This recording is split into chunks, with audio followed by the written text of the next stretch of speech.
Hello, welcome to Shattermare Live, episode 27. 27.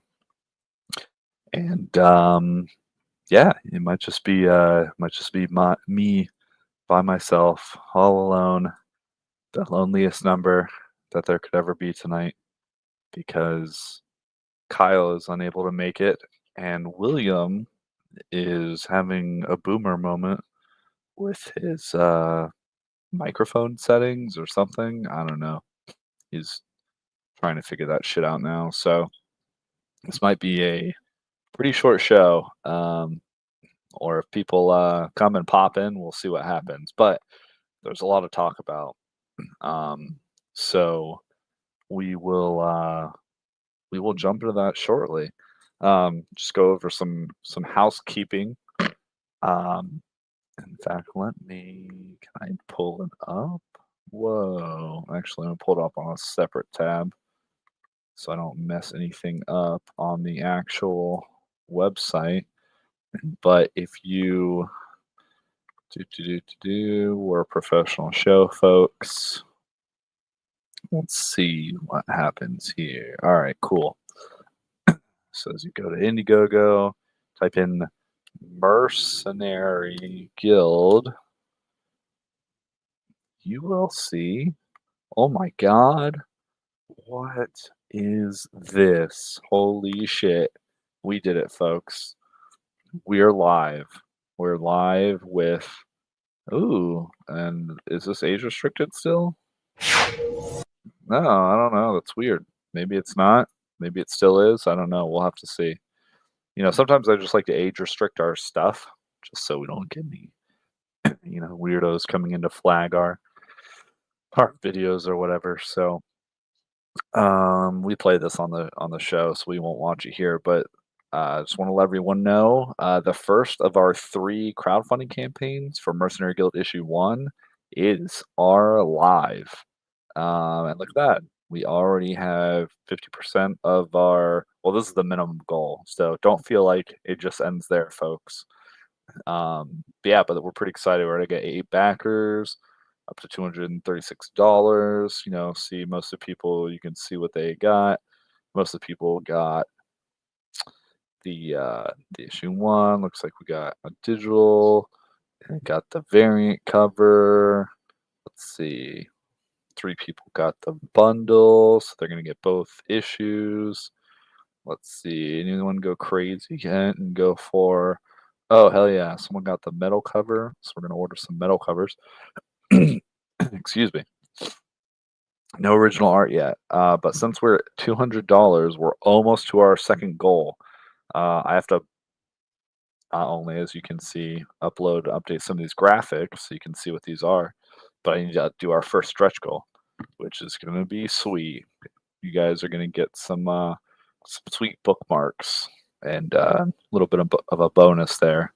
Probably going to be stickers or a coaster or something. So I've got to upload that one, and we're almost to our second stretch goal. So anyone who wants to go ahead and back this now or after you see the video, take a look at this. Got some sweet art for the cover here. This is going to be the variant cover, the poster we did. And it's going to be a print as well. And so then we threw up pages 1 through 8. Look at that sick art. It's definitely for a more mature audience than Hardly Heroes. So get a little bit of an introduction. There's the first main character, Malchus. Bam! So there you go. So that's everything we got up so far. Check it out if you're interested in indie comic books, which I assume you should be if you're watching the show here. Yeah, and if you guys are on X, I'm not as familiar with X as YouTube, but please give us a like and a subscribe, or if you want to leave a comment, since I'm just here by myself for now, I want to chat with you guys. I don't know if you can do that in X. There's the test one. But if you can, leave a comment as we go through the show, or hop on over to YouTube and then you can chat there. So Let's see. All right. So get that out of the way. Oh, we also have stuff on the website. But you guys know what that is. Just go to shattermarecomics.com, go to the shop. The shop on the website is where you can get all the bundles for all the crowdfunding campaigns. So if you're interested in just getting them all in one convenient place, head to the website. It's not going to come with any of the extra perks, but it more of your contribution goes to us, and will support us. All right, let's see if Williams got his shit together. You're just in time. I can't hear you if you're trying to say something. You need to fix your microphone settings. No. Okay. I'm just gonna leave you there, and when you figure it out, we'll know because we can hear you. But right now, I can't hear you, and we're live, so I'm just gonna keep going through. Or actually, I'm gonna remove you, but just message me in private chat when you want to try it out. Boop. All right. So let's see. So our first article of the night. No, I do not want ads. I guess I have to allow your stupid ads. Oh my God. Come on, Bleeding Cool. So annoying. Yes. Okay. So in our ongoing conversation about what a lot of people don't seem to be talking about, I don't know, maybe just no one cares at this point, or they've moved on, or it's just it I don't know, maybe in the circles I run into, people know some people know about it, but others don't really know about it, but they haven't really thought of the ramifications of it. So yeah. uh, Anyways, sorry about that. So yeah, so Diamond declared bankruptcy. And the question we covered last show is what's going to happen with Free Comic Book Day, because Diamond actually owns Free Comic Book Day. And so we went through the issues with that and all kinds of problems with publishers and everything, and the implications. But one of the biggest things, because they have Free Comic Book Day, is for retailers and for people in the community around those local comic book shops. The question is, what are these people going to do? Because Free Comic Book Day is one of the biggest draws in the industry. So I think what's happening is people are scrambling to get at least Free Comic Book Day stuff together. So according to, just looking for the person, Rich Johnston, I'm sorry, from this article from the 9th. So the books have all been printed and have been shipped across to the USA. So that's good. So as long as everything's printed and sent out, then at least for this year, um, it's still going to be okay. It's not going to be a shit show, which is hopefully pretty good. And then it looks like, because DC goes to Lunar, and I guess some other smaller titles, like Tyler Kirkham's. I hate for, or I'm sorry, Scotty Young. I get them confused. So Image, these guys. So if you go through Lunar, then they're still good. So they're gonna pivot. Sweet the Phantom. Let me check something. Hold on. Hello, hello. Hey, there you are. I can hear you now. So now I have to go through the webcam. Oh, that's stupid. It's TFM's fucking stream. My Damn, camera dude. doesn't even recognize this thing anymore. I'll Fucking help you. I'll ridiculous. help you fix it before the next show, because yeah, that was a dumpster fire. Yeah. Um, Webcam, which is not on. Stop cam.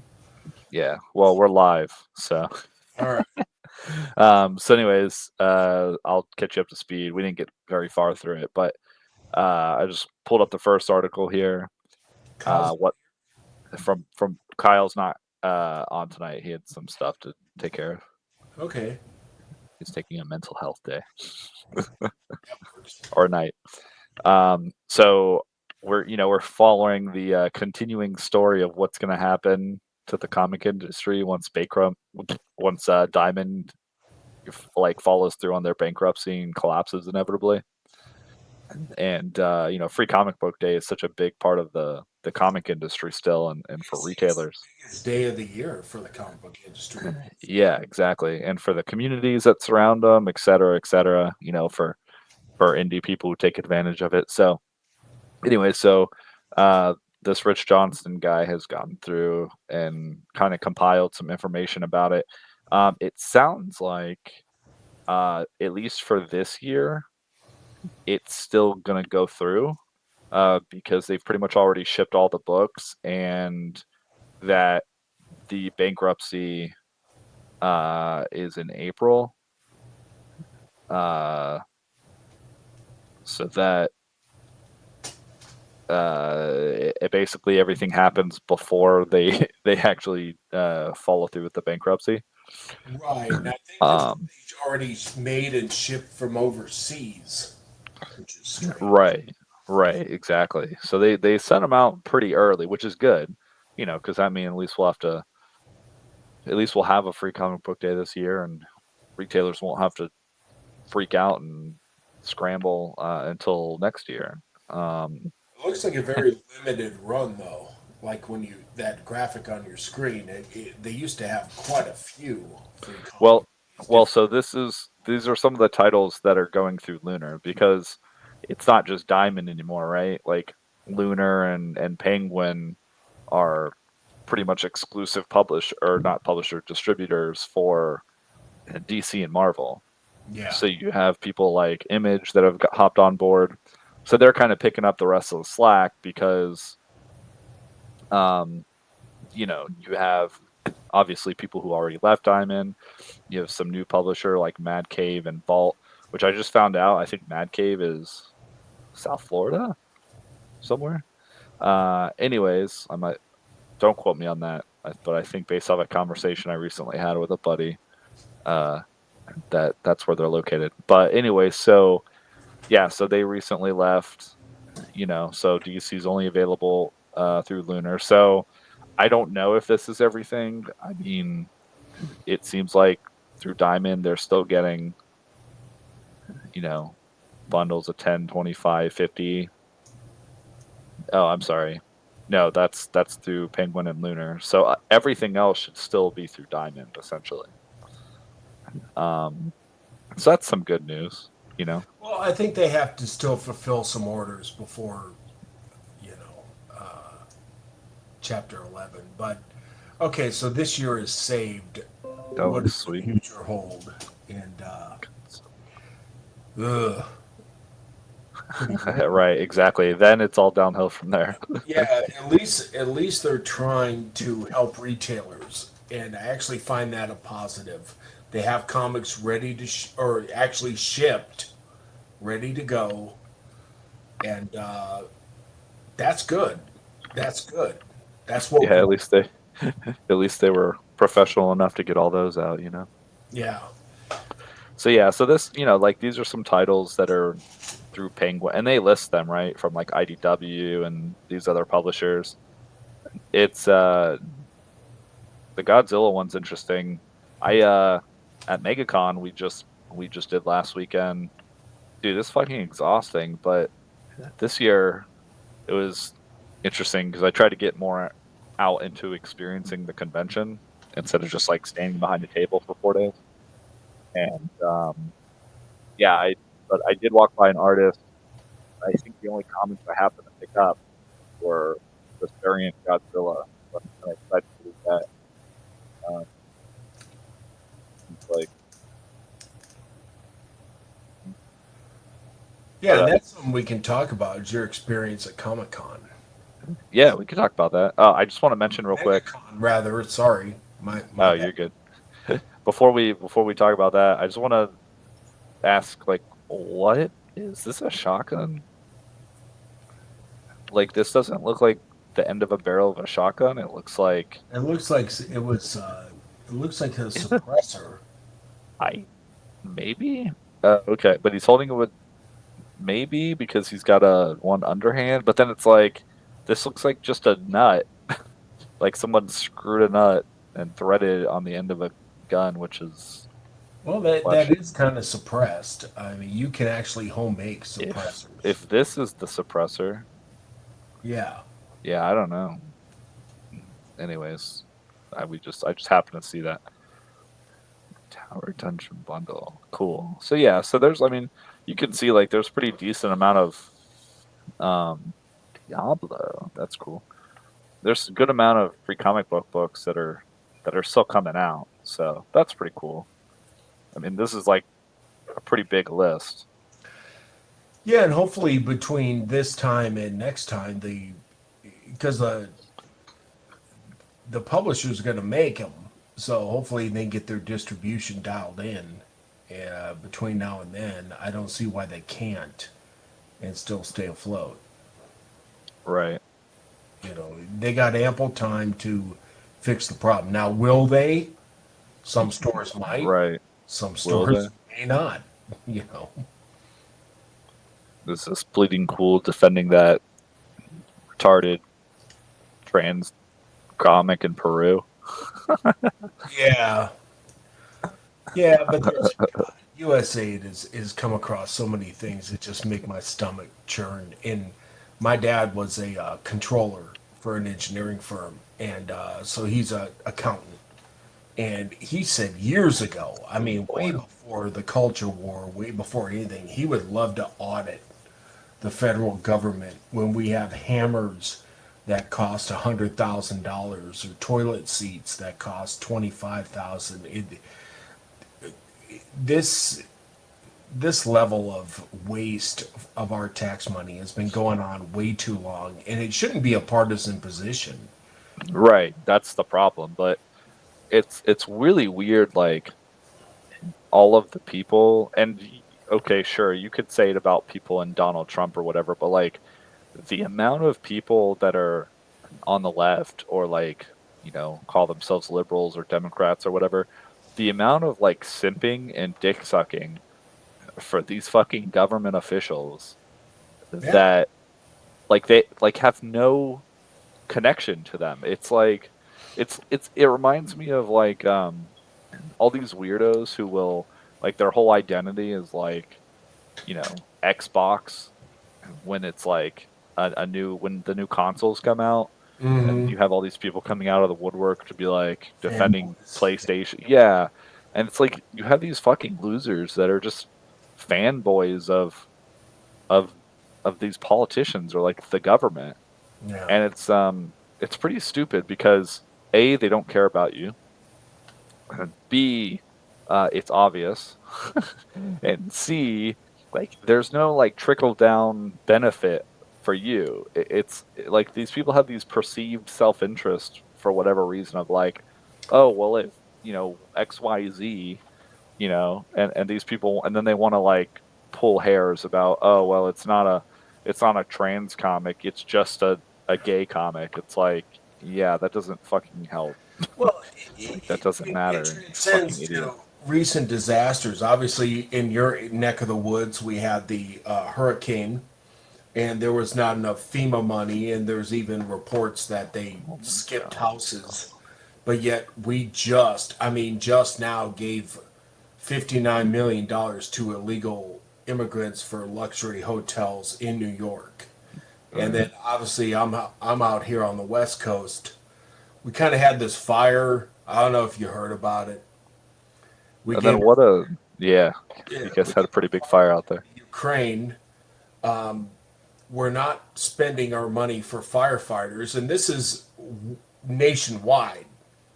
This isn't just California. In your neck of the woods too, the firefighters budget has been cut. Well, maybe DeSantis got it right, but in most areas of the country, firefighters have been cut, and that's what I want my tax dollars going for: firefighters and police and things like that, and roads. And fuck them roads, motherfucker. You know, as Eric July would say. Yeah.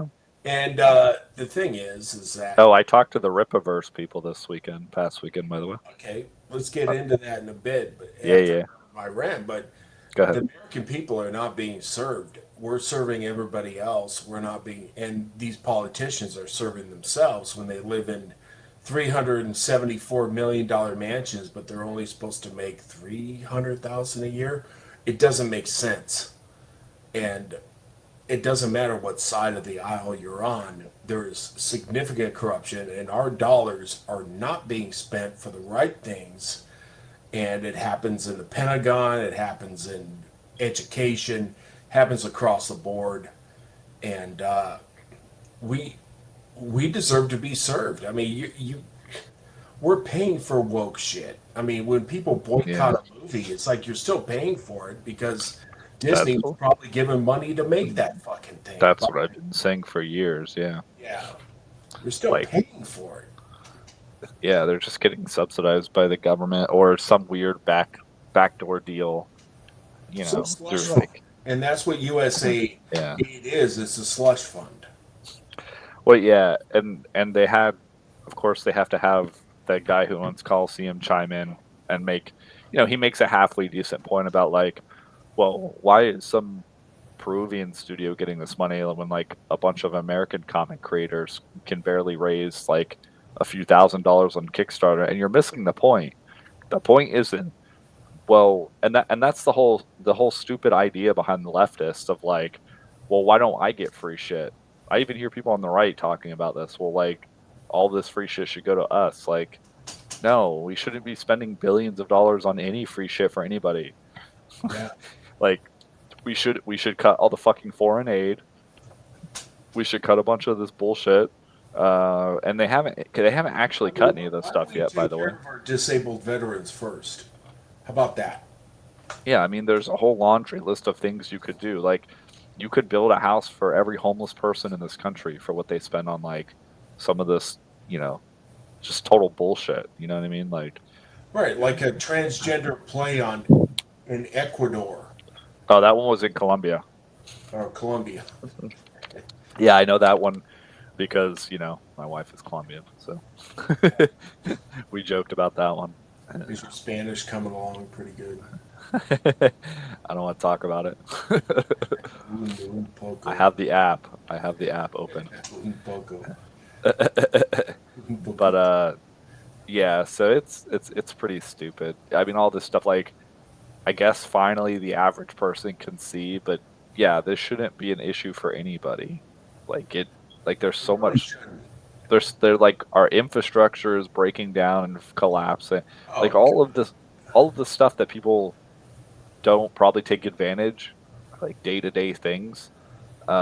But like I mean, you just take a couple minutes to think about it.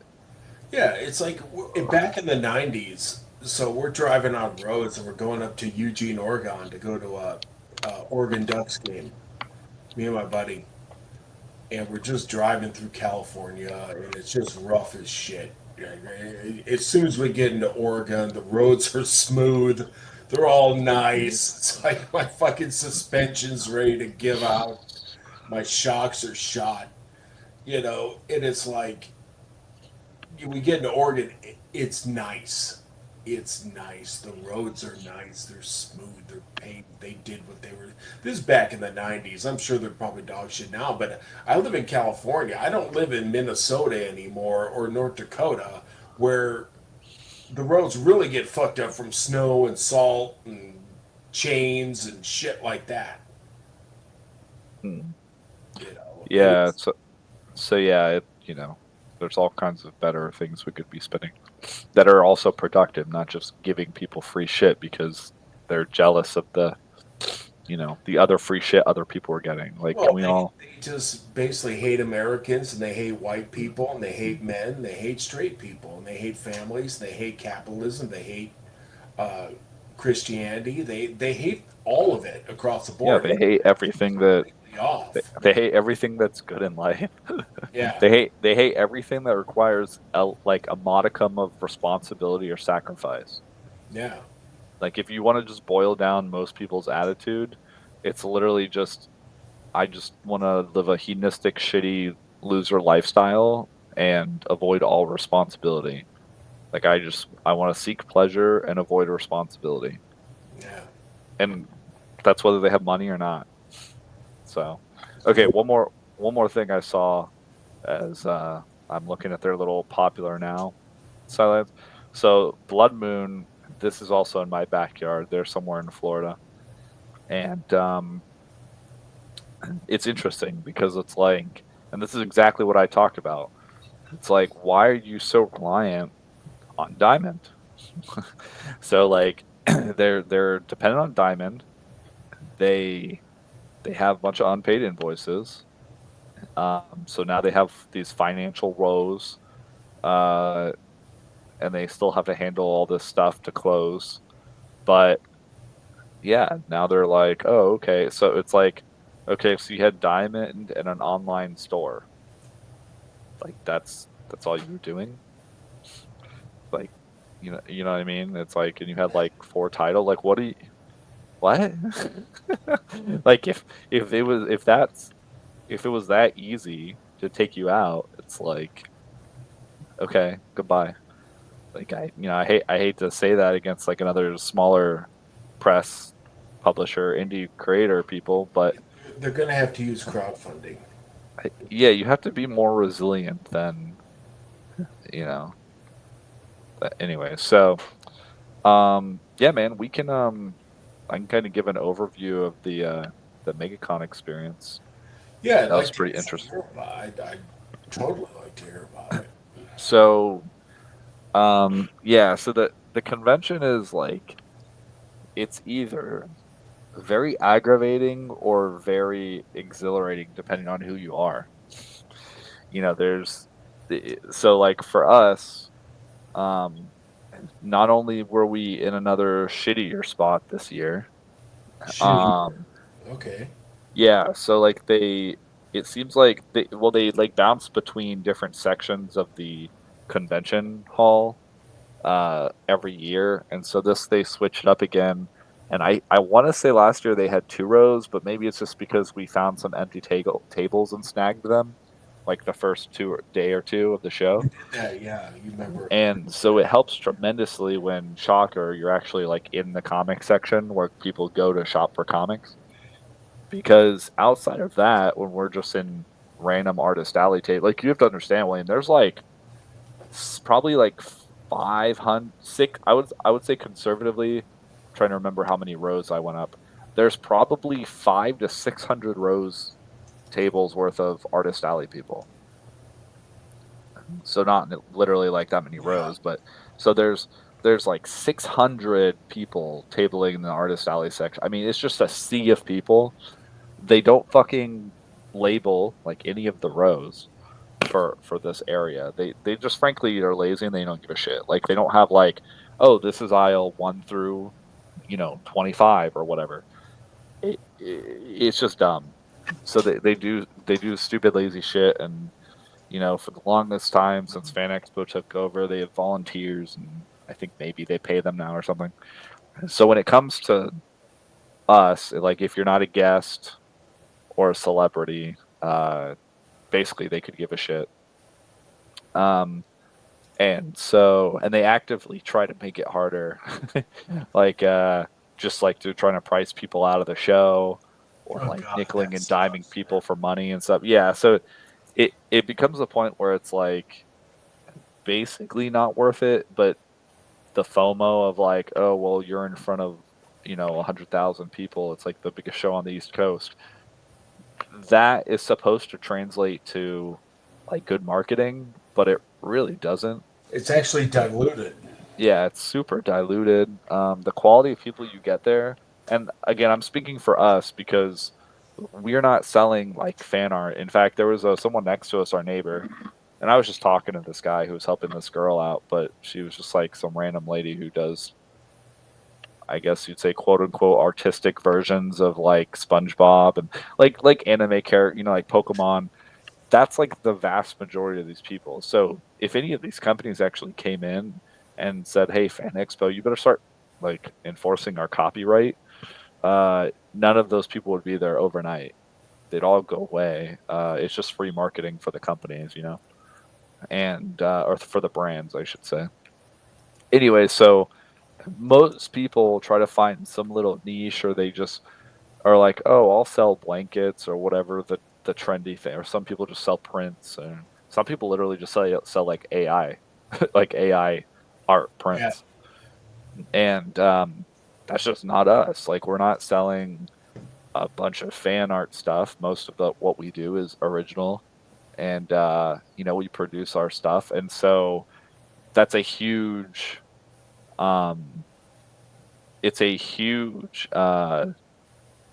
limiting factor on what you can do unless you've already got like a big following, or like a lot of follower. Like I'm sure Eric July, when he lets people know like through YouTube or whatever channels, Mhm. hey, we're going to be at MegaCon, and like I'm bringing Critical Drinker, and Yeah, they did a panel. like we're doing a panel and stuff. Yeah, they probably get a shitload of people. Jeremy and Drinker and Yeah. Oh yeah, those guys are in Florida, and maybe the Nerdrotic guy. And Roddick did not make it. I think he had a death in the family, so okay, he so didn't make it. But it was like Jeremy and Critical Drinker and Eric July and I think it was Star Wars Theory as well was on the oh, panel. okay, cool. So yeah, so they'll bring, they've got their own built-in audience. Like Yeah, and that's on YouTube, and so they filled the room. They yeah, and absolutely it's packed it. live streamed. So yeah, they've got plenty of fans to show up. Or, for anyone else, like if you're a vendor, or if and like if you've got like an end cap, you're gonna get better traffic because you've got like the main walkway instead of like the individual. So and the thing that, like, I was talking to someone about this weekend. It sucks when you're now we've been doing it for several years, so we know at this point we're just trying to find ways of like, okay, how can we actually make money or break even at this thing before I fucking like pull all my hair out and go bald, and I just throw up my hands and say fuck it, like we're not coming back here until we have a reason to be here or whatever. Um anyway, uh so a lot of people, like, it sucks for new people because people will go to their first year, they'll do awful, and then they'll probably never come back or whatever. Also, they've got a wait list even though they've always got tables available. Okay. And so it sucks because you talk to people and they're never honest. Like, to rebook with a discount for like a regular artist alley table for next year was $500. Like, I guarantee you that like 75% of people in that artist alley are shit. Some vendors probably. Well, theirs are even more expensive. But like, these people are just lying. Like, they just lie because they already have the sunk cost of being there. You know what I mean? And they don't want to admit, like, because it would be embarrassing to them to be like, no, like, I don't, I don't care what people think. I'll be honest. I'll be totally honest and just be like, no, it sucked. Like, we had a shitty table. We got basically no traffic. Like, we lost money. I don't have any shame, to be honest. Like, it doesn't impact me one way or the other. You know Well, what I it mean? just Like, sucks. You go to a con, the second biggest con in the United States. You're going there to sell comics and original ideas and original right, stories. but it's not a comic convention. Yeah, Like, it really isn't. that's why we do way more at It's Heroes social Con. media. It's a Yeah, Hollywood. It's a just a bullshit. yeah. And their comic section is just like the guests that they comp or pay to be there or whatever, and that's cool. But it's a lot of, usually, like, there are a lot of veterans that have been in the comic industry for a while, and there's some newer guys, but they'll try to get in with like a vendor or someone who has a table so they can be like their artist for a cover they did or whatever. Right. And And get signatures. yeah, but it's like the smallest section now. Like, you go to the section where it's like voice actors and celebrities, and it's just like half the convention floor, Yeah. along with a bunch of vendors. And their comic section is, honestly, if you compare to the rest of the show, pretty abysmal. So Doesn't that's what. doesn't that go hand in hand with comic stores at this point? Yeah, yeah. I mean, Well, really? yeah, and that's the thing. Like, you've got to you know basically have a business, and you just got to be selling like Funko Pops or something. I see those guys just like shilling products out hand over foot. So, but that's why we go to Heroes Con and we enjoy it and we invest more in Heroes Con. Like, we're getting a bigger booth this year to the point where we're going to have like a nicer area and it's going to be great. And, we're going to have a handful of people with us and it's going to be a party. And there's a lot more comic pros there and all kinds of like people you actually meet in the industry. It's nice for that reason, and there's more indie people. The tables are pretty reasonable and they don't like spike in price every year and they don't have a bunch of other bullshit, and you can actually talk to the person who runs it and you can get a hold of people.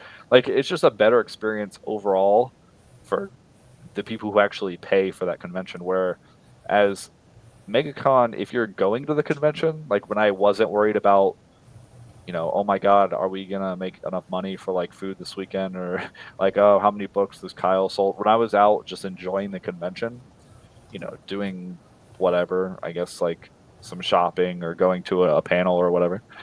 Like, that was great, And I've talked to people where they're just like, yeah, I just have the table here because we get discounted badges, basically, like weekend passes, and then we have access to anything. We can come and go whenever we want. And we have a table to throw our shit onto, when we're not walking around and doing it.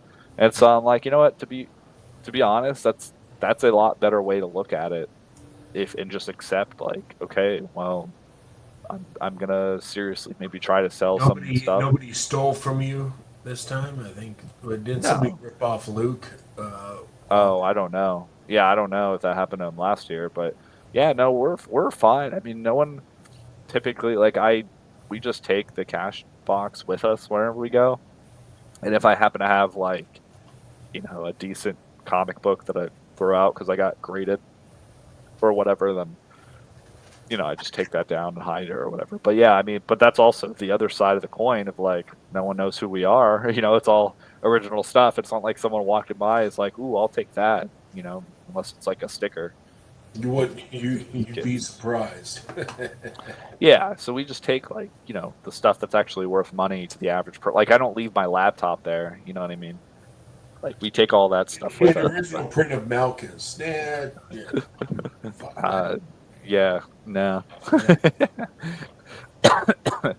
So Well, it sucks that it's become so commercialized, but that's really the only way they can flourish is bring in the yeah, Hollywood and bring in the well, I'm sure they're making YouTubers and fistfuls of money, and they're charging a shitload of money, and they take a cut of like all the photos that the celebrities sell or sign or whatever.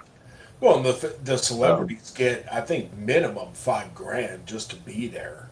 There's probably a lot more than that, but I know, yeah, I'm sure it depends on you yeah, know who they are and whatever, but yeah, I mean, they're making good money. Like, they do several of those a year. Like, they're getting paid really well. I mean, some of these guys who go to these conventions, like, they probably haven't had work in literal decades, and like, they just make yeah. money because they get paid to go to the convention.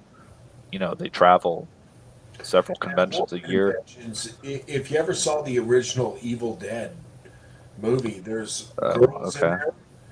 there, and they still do conventions. They literally eat off that. The girls of the That's original what I'm. Evil That's Dead. what I'm saying. Yeah, that's Yeah. their sat. Like, yeah, yeah. There's people I saw one convention. They're literally like, this is big when Walking Dead was big, but they're literally like, they're not even the real actors. They're just impersonators. They're just cosplayers. Oh, really? Yeah, like, they'll go to the show and I guess try to take pictures with somebody or whatever. And there's people that were like extras in Walking Dead. Like, they were zombie number 35 in Yeah. season Yeah. 1, episode 4. And they'll go to conventions and try to get paid gigs at convention. And I'm just like, wow, okay. Yeah. This is funny because I have a friend and she used to go to Horror Hound, which is in Cincinnati, and it's kind of a small convention, but it got real big. But anyways, they had people there, but they had people like John Carpenter and Tom Savini and horror legends, and then they had people from The Walking Dead, like the guy who played Daryl Dixon, and Yeah. and people like that. They had the guy that played Herschel and all that stuff. And she was waiting in line to get in the convention because there was a snafu, so they're waiting out there for 2 hours or some shit just to get in Cincinnati cold.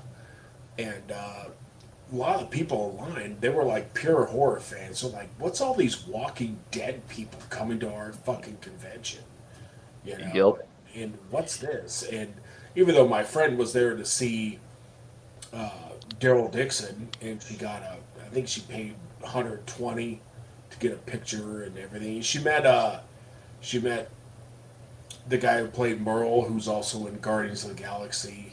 Oh yeah. With the blue head. Yep. But she got an autograph from me from John Carpenter, and he acted like he really didn't want to be there. But she said that me and my husband on our first date went to see Halloween, and she's like, "Really? That's okay. That's cool. I can dig that. You know." Yeah. I mean the Yeah. fans care way more about this list, so they just have to try to act like, oh, thanks for. But to them, it's a gig. It's a something It's just a that, gig. yeah, especially the actors, like Yeah. they don't fucking know a lot about the intricacies of this stuff, and like you said, it is diluted now because once something gets like popular, you've got all these like cosplay girls that show up and like basically children who go play dress up, and like the convention is just a reason for their parents to drop them off and be their babysitter for a few hours. So Yeah. it it gets to the point where it's like, at what level of fandom does this actually exist for? Like, who is the Well, I think the so early cosplayers were like fans of what they dressed up in. Now I think it's about me.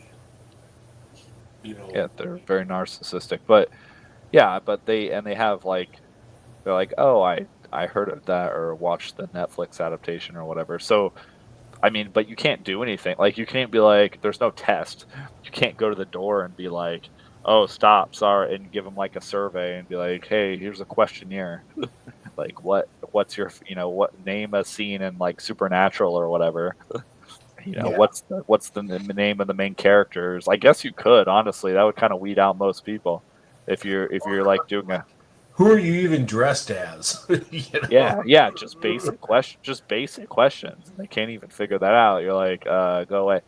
But yeah, obviously the fan expo wants to make a shitload of money, and they do. And like, you know, people are there as vendors making money, and like then people just selling like fucking Funko Pops and whatever random fan art they can reproduce. So it is what it is. I mean, it's not like I like who am I to say, oh well, it should be this and this and that. It's just a simple matter of, okay, well, I'm gonna go places where or somewhere where the people, like my target audience, actually goes to. And for big conventions, that's Heroes Con basically. So at some point, it's just like, well, again, if we can at least lower our costs for MegaCon or break even, then I would be fine with that, because until we're until we have any kind of status where people are like, "Oh, what booth are you guys at?" Like hitting us up or being like, "Hey, where are these guys at?" To specifically go there and see us and be like, "Hey, cool. I want to pick up XYZ, or I saw that you guys were out of this on the web." Like, until that happens, then it doesn't really matter. You know what I mean? Until people are like, "Oh, I want to take a picture with you, Did you William." manage to reach out to anybody on Mercenary Guild or Hardly Heroes or Victor or any of Uh, I so there's some people I got some contact from because they did stop by and were like, "Hey, how's it going?" But because some of those people will just use that as an excuse to come pick up our book if they expect us to be there.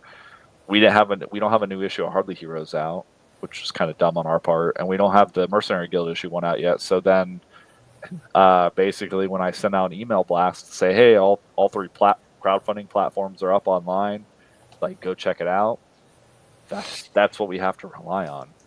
And like before you hopped on, I was going through here. I'll show it again. I was going through and showing the Indiegogo, and like just through, I haven't sent out the full email blast or whatever, but like just going through simple word of mouth on like a couple of, I think, Luke's podcasts or shows that we were on or whatever. We've already got 8 backers, and we're almost to our second stretch goal. So like I count that as a win. Like I think we're doing pretty good already. So we've got 48 days left. We can extend that, or if we hit the minimum funding goal, we can leave it in InDesign. So it's going to be like, well, at what point do we want to go ahead and get this thing rolling and go to print and fulfillment instead of trying to see if we get some extra contributors, or maybe we go, okay, well, if you guys want to buy, it's on the website now, but for the people who backed the campaigns, like we've got to go ahead and start fulfilling these orders, something like that. Anyways, the short answer to the question is no, because also I was trying to set up the trailer, and another thing about a convention is making sure you pack everything and keep it organized and safe, because I had a plan to blade on one of my computer monitors, and on the way down there, the fucking computer monitor shifted in the back of the car and broke. So, like, eventually I just gave up on that plan. I'm like, this is dumb. So, we sold a little bit of, the stuff that we had, and I guess got like a handful of new readers because they picked up issue 1 or they picked up a bundle or, whatever. So, but yeah, I mean, got their contact info, usually add people to email newsletter. So I'll be able to download that, add those people to the email subscription, and send out an email blast to them just to be like, hey, we did see you at the show, or what, anyways, whatever. And that's where a lot of our audience is now. Like guys who are into comic books, they pretty much just do it through word of mouth online, which, to be fair, that's the way it's always been, right? Like, Yeah.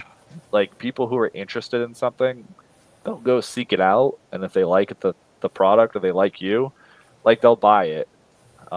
Like true fans, you know what I mean? Like they're interested in what they're doing.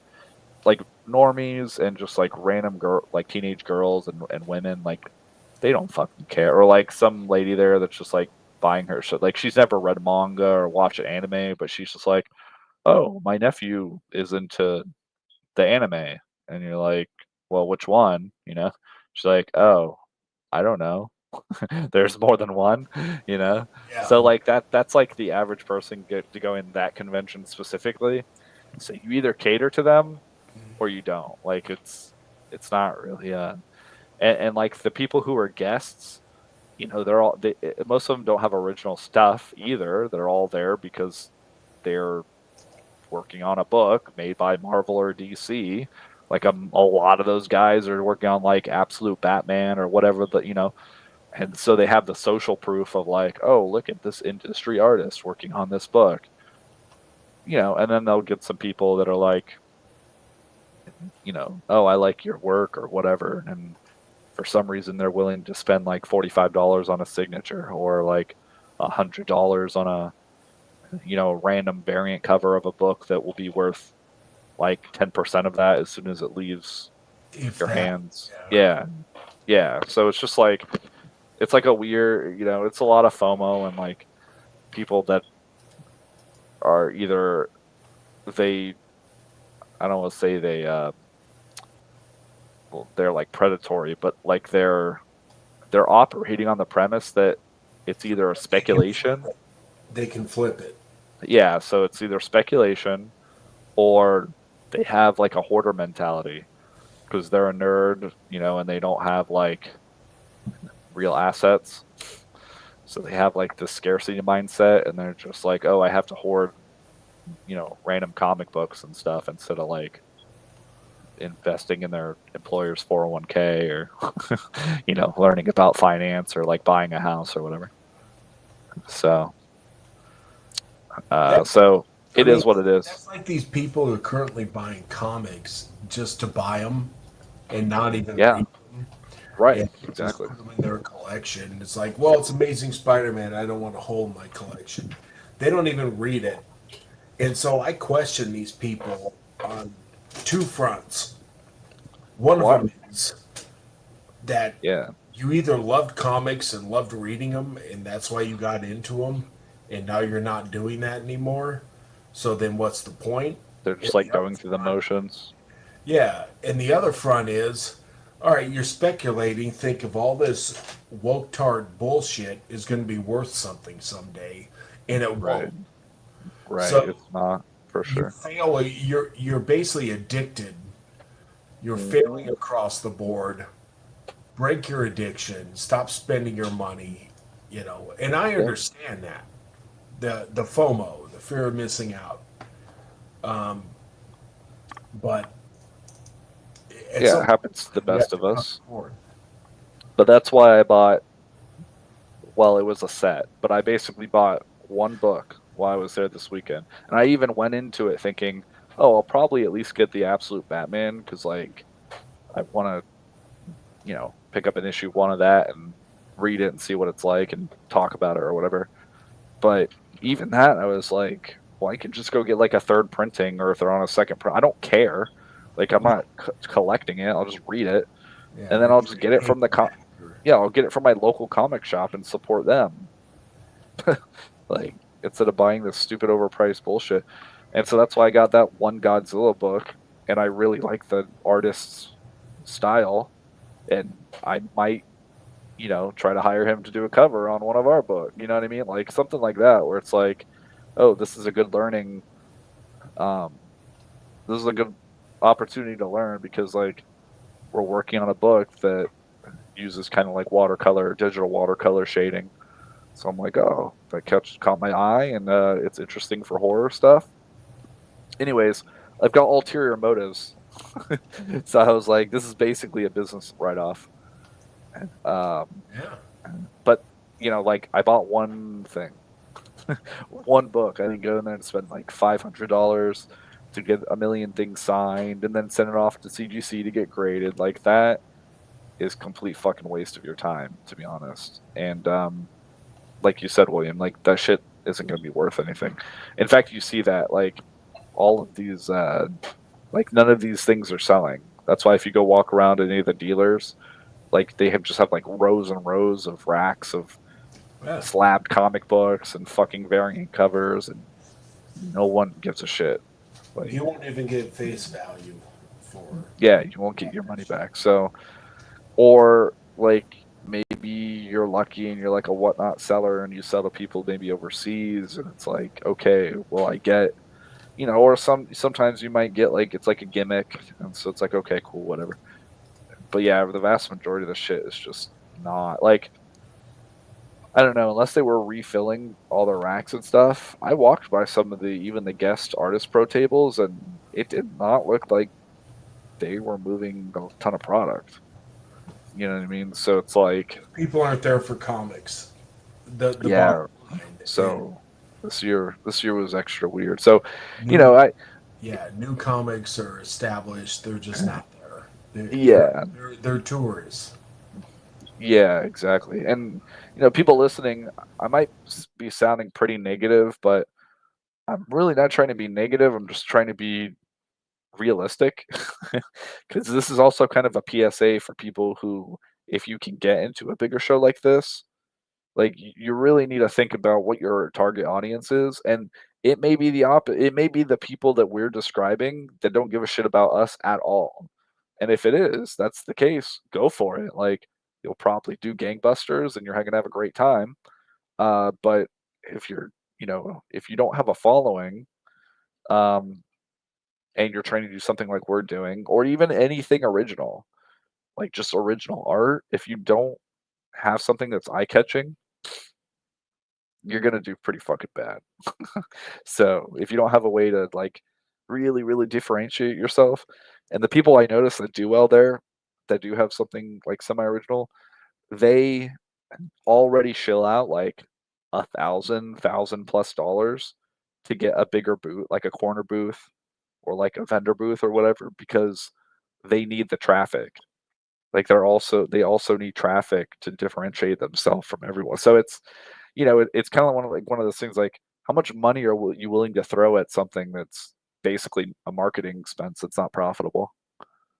So and don't believe people when they tell you like, yeah, we did pretty good, or yeah, we did okay, or yeah, we made money. Like no, most of those people are fucking liars, and they will bullshit you, and then you'll feel even worse because you go, oh, why didn't I make any money and they made plenty of money? It's like that's the secret. Most people aren't making any money, and we're all just losing hundreds of dollars a year, so they can afford to bring in some celebrity and make like 5x, off of like photo ops with them, and that's just how it is now. Speaking of people who have built-in audiences and There's panels and things like that, and they probably yeah, promoted some new film or some stupid show that's gonna suck ass. yeah, Why am maybe. I so jaded? With Captain America 4 coming out, Yeah, well, let's not even that's a whole other level that plays into that. But you just set that aside, like, yeah. And even if it's kind of woke, like a lot of these people still have like these people still have pretty big fan bases. I mean, random normie teenage girls eat that shit up. Not even teenage girls, like middle-aged women. So it's like even if it's stuff that we would just be like, this is fucking awful. No, they actually do have pretty big fan bases for those people. So don't discount them. Uh, anyway, so speaking of people with built-in fan audiences and come from a different area, I got a chance to talk to. I didn't talk to Eric. I didn't see him this year, but one of the husband wife owners of a you shop. didn't pull up on them. Well, I pulled up to the booth, but no, I didn't, actually they kind of pulled up on me. So let me tell you. So I uh I know this wife and husband, and they actually ended up doing an interview with Eric at some point, probably a couple of years ago or whatever. And it sucks that their brick and mortar store ended up going out of business. It's the comic industry. I I mean, what do heard you about that. expect? That was a Florida store. Yeah, it was a Florida store. So I've gotten to be pretty good friends with them over the few years, and every chance I can get to go say hi to them and talk. And they're pretty based. In fact, I think one of them like works for Rippaverse now. I don't think that's private information, but I'm not gonna like go into a bunch of detail about it. Um, anyway, so they started out sharing a booth with them, and now they kind of like split, part of their booth or whatever. Anyway, so like Jor or Critical Drinker and Eric, young Ripa, they weren't there, but I ran into them, and then they were kind of like shilling the Ripa send stuff, and I was like, you know what? Because I was talking to the husband, and he was like, yeah, if we can go find them, they're out walking around. Let me find them and send them to you. And I was like, you know what? Cool, do it. Like, I want like if I get a chance to talk to somebody and meet them in real life, like I'll do it. You know what I mean? There's all kinds of stupid shit that goes on the internet and drama and bullshit, and it's like I'll judge the person in real life. You know what I mean? If I meet them and like see what they're like. So he found it was I think Brandon, like the taller black dude. I don't know if it was his cousin or whatever. There again, like you hear all kinds of shit on the internet. But Yeah. is that guy and then this white lady that I guess they're like I don't know if they're just salespeople or they're customer service or they're kind of like in charge of the Ripasend now. And we talked to them for a little bit, and they kind of think like, oh well, you guys are like indie creators or whatever. And so I was talking to them. They're basically giving me the spiel that I would give someone if I was gonna do some kind of self publishing services for them, Yeah. because that's essentially what it's like. They're trying to build out the publishing side of the Rippaverse. And so I heard them out or whatever, and they gave me like a little sheet of services and a QR code. Like I can go fill out a survey and send it in to them. And it's like, Well, I might because like I would be, and we were talking about it, and at some point I kind of mentioned like, yeah, and we publish some books with other people, so I kind of know, generally speaking, like what the deal is. But if it was something where, and I say this having been critical of like Eric July. Obviously, if you watch the show, we've been critical of him. We've been critical of like whatever's left, I guess you would call not gamer, Comicsgate. And by Comicsgate, I mean Ethan Van Sciver, not Comicsgate, like the actual community of people who like and enjoy indie comics. Um, and like Ethan's, some of his guys that orbit him or whatever. But yeah, I mean, we've been pretty critical of those guys, and so it's kind of like one of those things where, well, it could potentially work out worse for us than that. Because if people are like trying to start drama and they dig up our old videos, they're gonna be like, "Oh, this guy fucking hates you," or now they'd be like, "Oh, you guys are sellouts." But No, we criticize where to criticism is due. I don't think we were unfair yeah, to yeah, I don't. anybody. Yeah, we might use like jokey hyperbolic language. I might be like, "Ah, this guy's a fucking retard," but at the end of the day, it's like I actually see improvement in Eric's stuff. You know what I mean? Like early on, we're like, yeah, and we can be like, yeah, I wouldn't have done that if I was you, but hey, like you're the guy that's I mean, when we were on TFM stream, he beat me up for a half an hour on right. Yeah, my book. Yeah, we I don't just hate him. took it. Yeah, Okay, you thank just you. take the criticism. Yeah. Yeah, you could agree to disagree. Anyways, like none of that changes. Like we've said all that stuff, and I would never be like, oh yeah, yes, like I'll walk all this back or whatever. I would straight up be like, yeah, like we've had some criticisms, of XYZ, and like, but from what I heard, or I would hope that you would learn from this and improve your work, and eventually you hired editors and like old comic pros and other artists and stuff. So and we even what's a couple of books we looked at recently where we're like, oh, that's a legit comic trailer. That's not like hiring some shitty animation studio. That's like just a nice like kind of crowdfunding comic trailer you'd see, and Yeah. it's interesting. I think Ruth or Yeah, whatever. it was Bloodworth. It was Bloodworth. Yeah. Yeah. Anyway, so yeah, I might reach out to them and fill out their survey and see what's up with that, because my biggest thing is like we obviously just need more reach, and like doing fulfillment stuff is like its own kind of part-time job with the overhead that's required.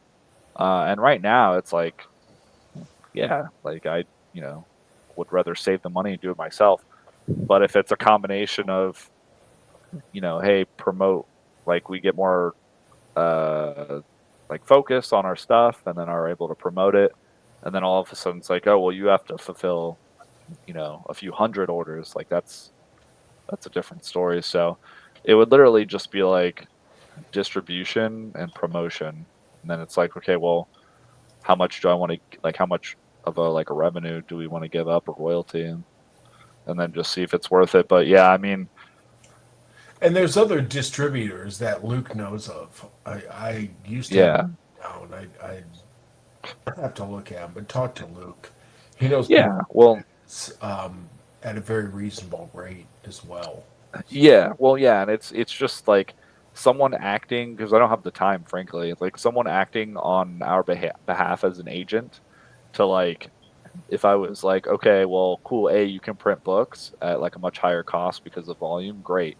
So there's that, and then it's like, oh, well, we'll reach out to you guys, like we'll reach out to like Lunar and Penguin, on behalf of you guys and get your book there or whatever. It's like, okay, yeah, I would happily give up, you know, like a good chunk of the revenue for the profit for that. But yeah, if I was going to sign up with them specifically, I I I couldn't really sugarcoat it. I would basically be like, okay, so we're going to talk about promotion. So does that mean like we get a spot on the channel, like on shows and stuff? Like, how does that work? Because the book that they always like to show off when they're doing their presentation stuff is that like Drunk 3PO J, his little kids book, Yeah. and you know, he's like their YouTuber buddy. Mhm. So that's like really easy for them because they're already doing like podcasts and stuff together. So if we're like a completely random independent person, and I also want to know like what other people do Well, you have signed up for this? yeah, and this is the thing. If we get lumped in, then Frog Tony and the rest of everybody in Comicsgate is going to trash us. Yeah, who Just, fucking cares? just for I the mean, well, something to be considered, right, because but we would also get trashed on because, I mean, look, like I'm not going to go out of my way to alienate people from buying the book and reading it, but if people want to go out of their way to try to start shit, I mean, like there's nothing you can do about that. That's just no, like there isn't.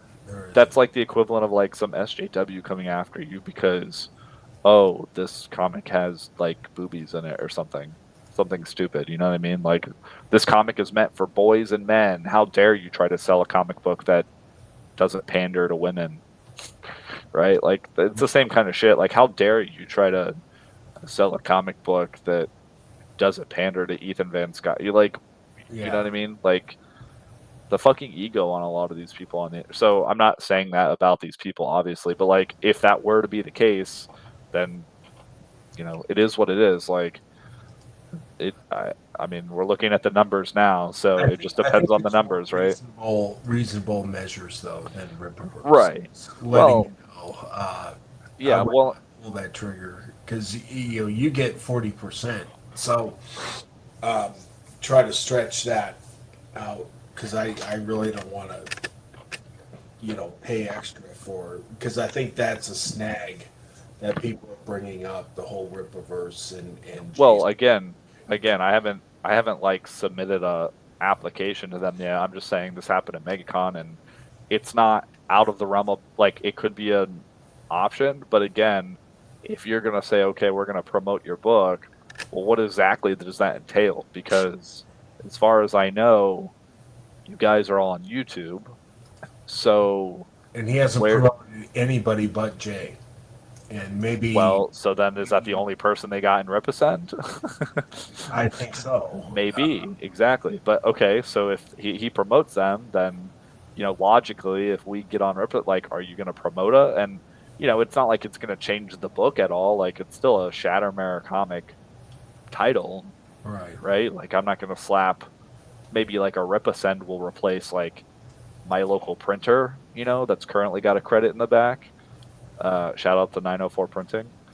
Um, anyways, like it may replace that, but it's not going to be like this giant like Ripaverse. Like we're not in the same universe as that. I'm not like you know what I mean. It's literally just Right now, like yeah, they would just be a distributor, kind of like a diamond, yeah, and so they have or no for say in crowdfunding, what we write, how we draw, uh, what right?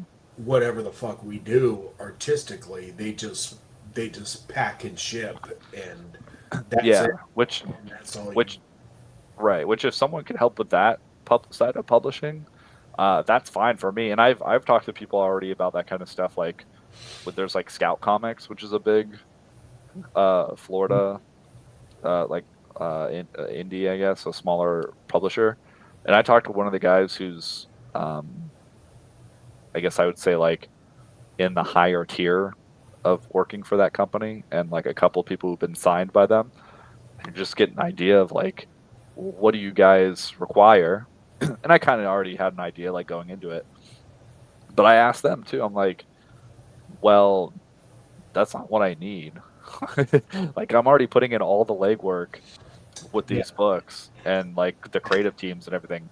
I literally just need these things, like this thing, like these two Yep, I'm going things. to ship it to your warehouse. And you give you a mailing list, and then that's how you send it out, and that's that.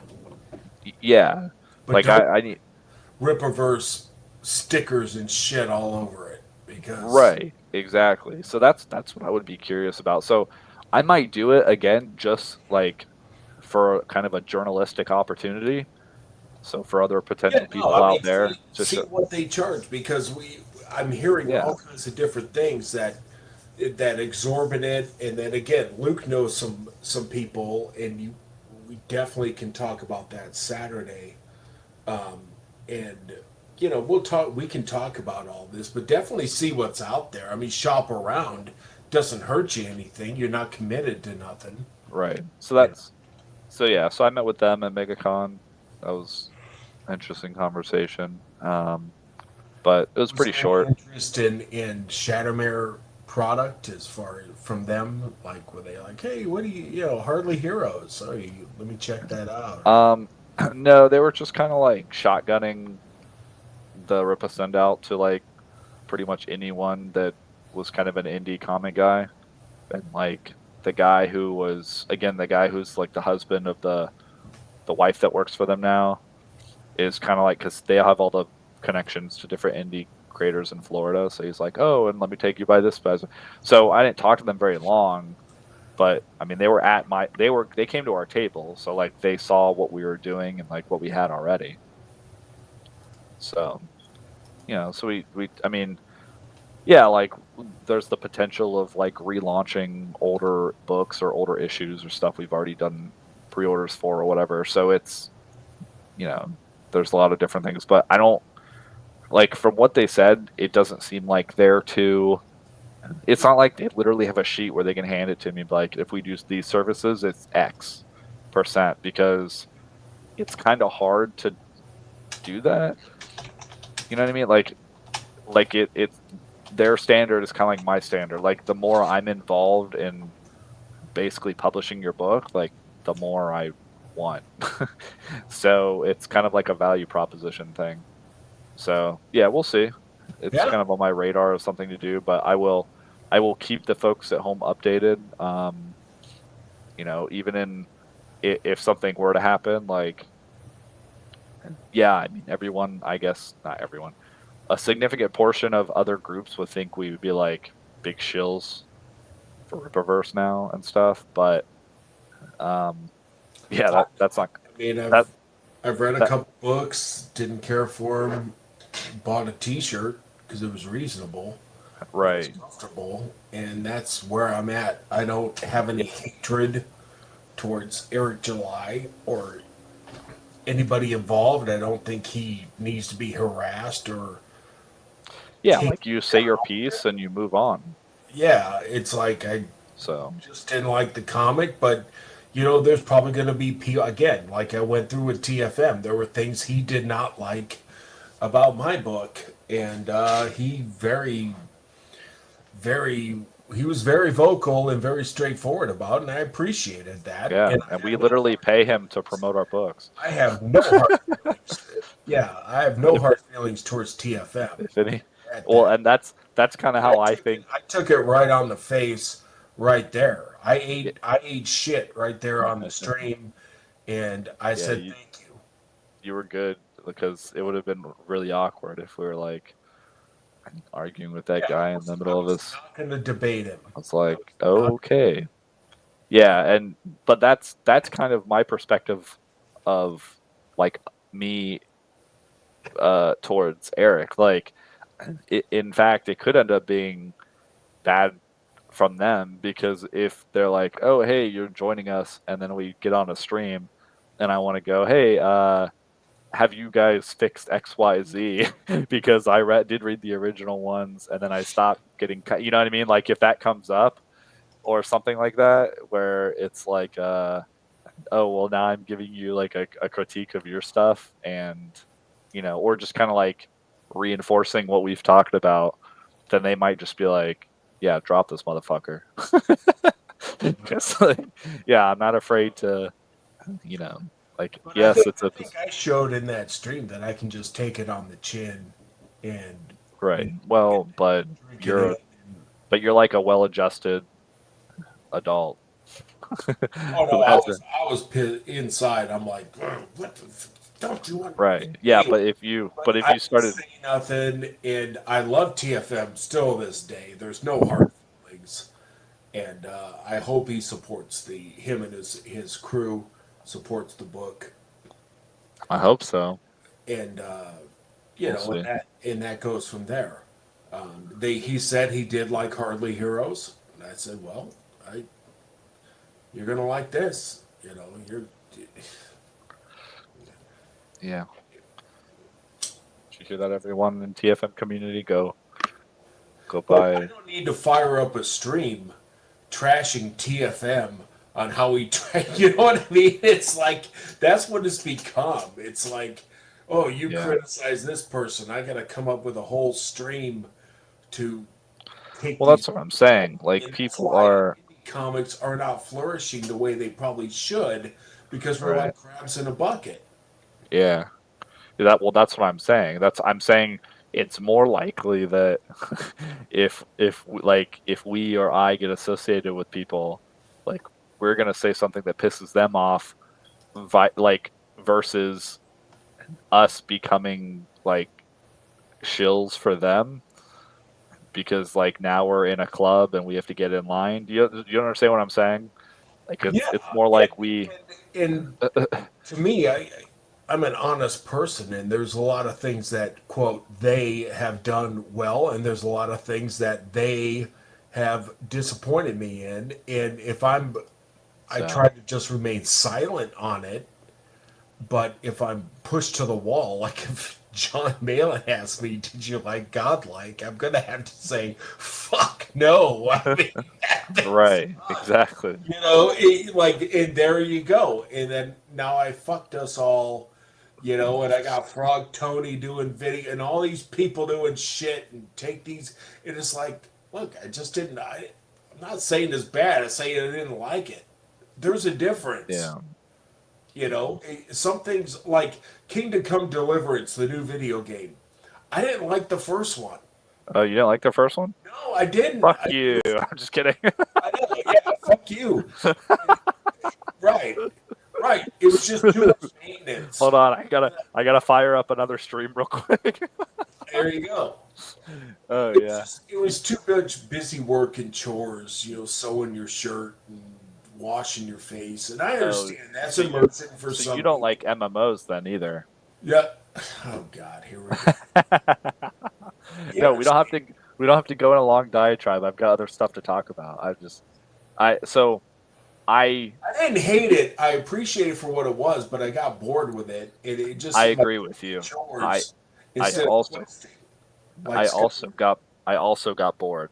Like I enjoyed the story, but there was something missing, and I can't quite put my finger on it. Like maybe it was the side quests or something. It was like honestly, I didn't have a problem with the idea because that you gain experience as you do the skill. That's like old school Elder Scrolls. That's like Morrowind Yeah, Oblivion.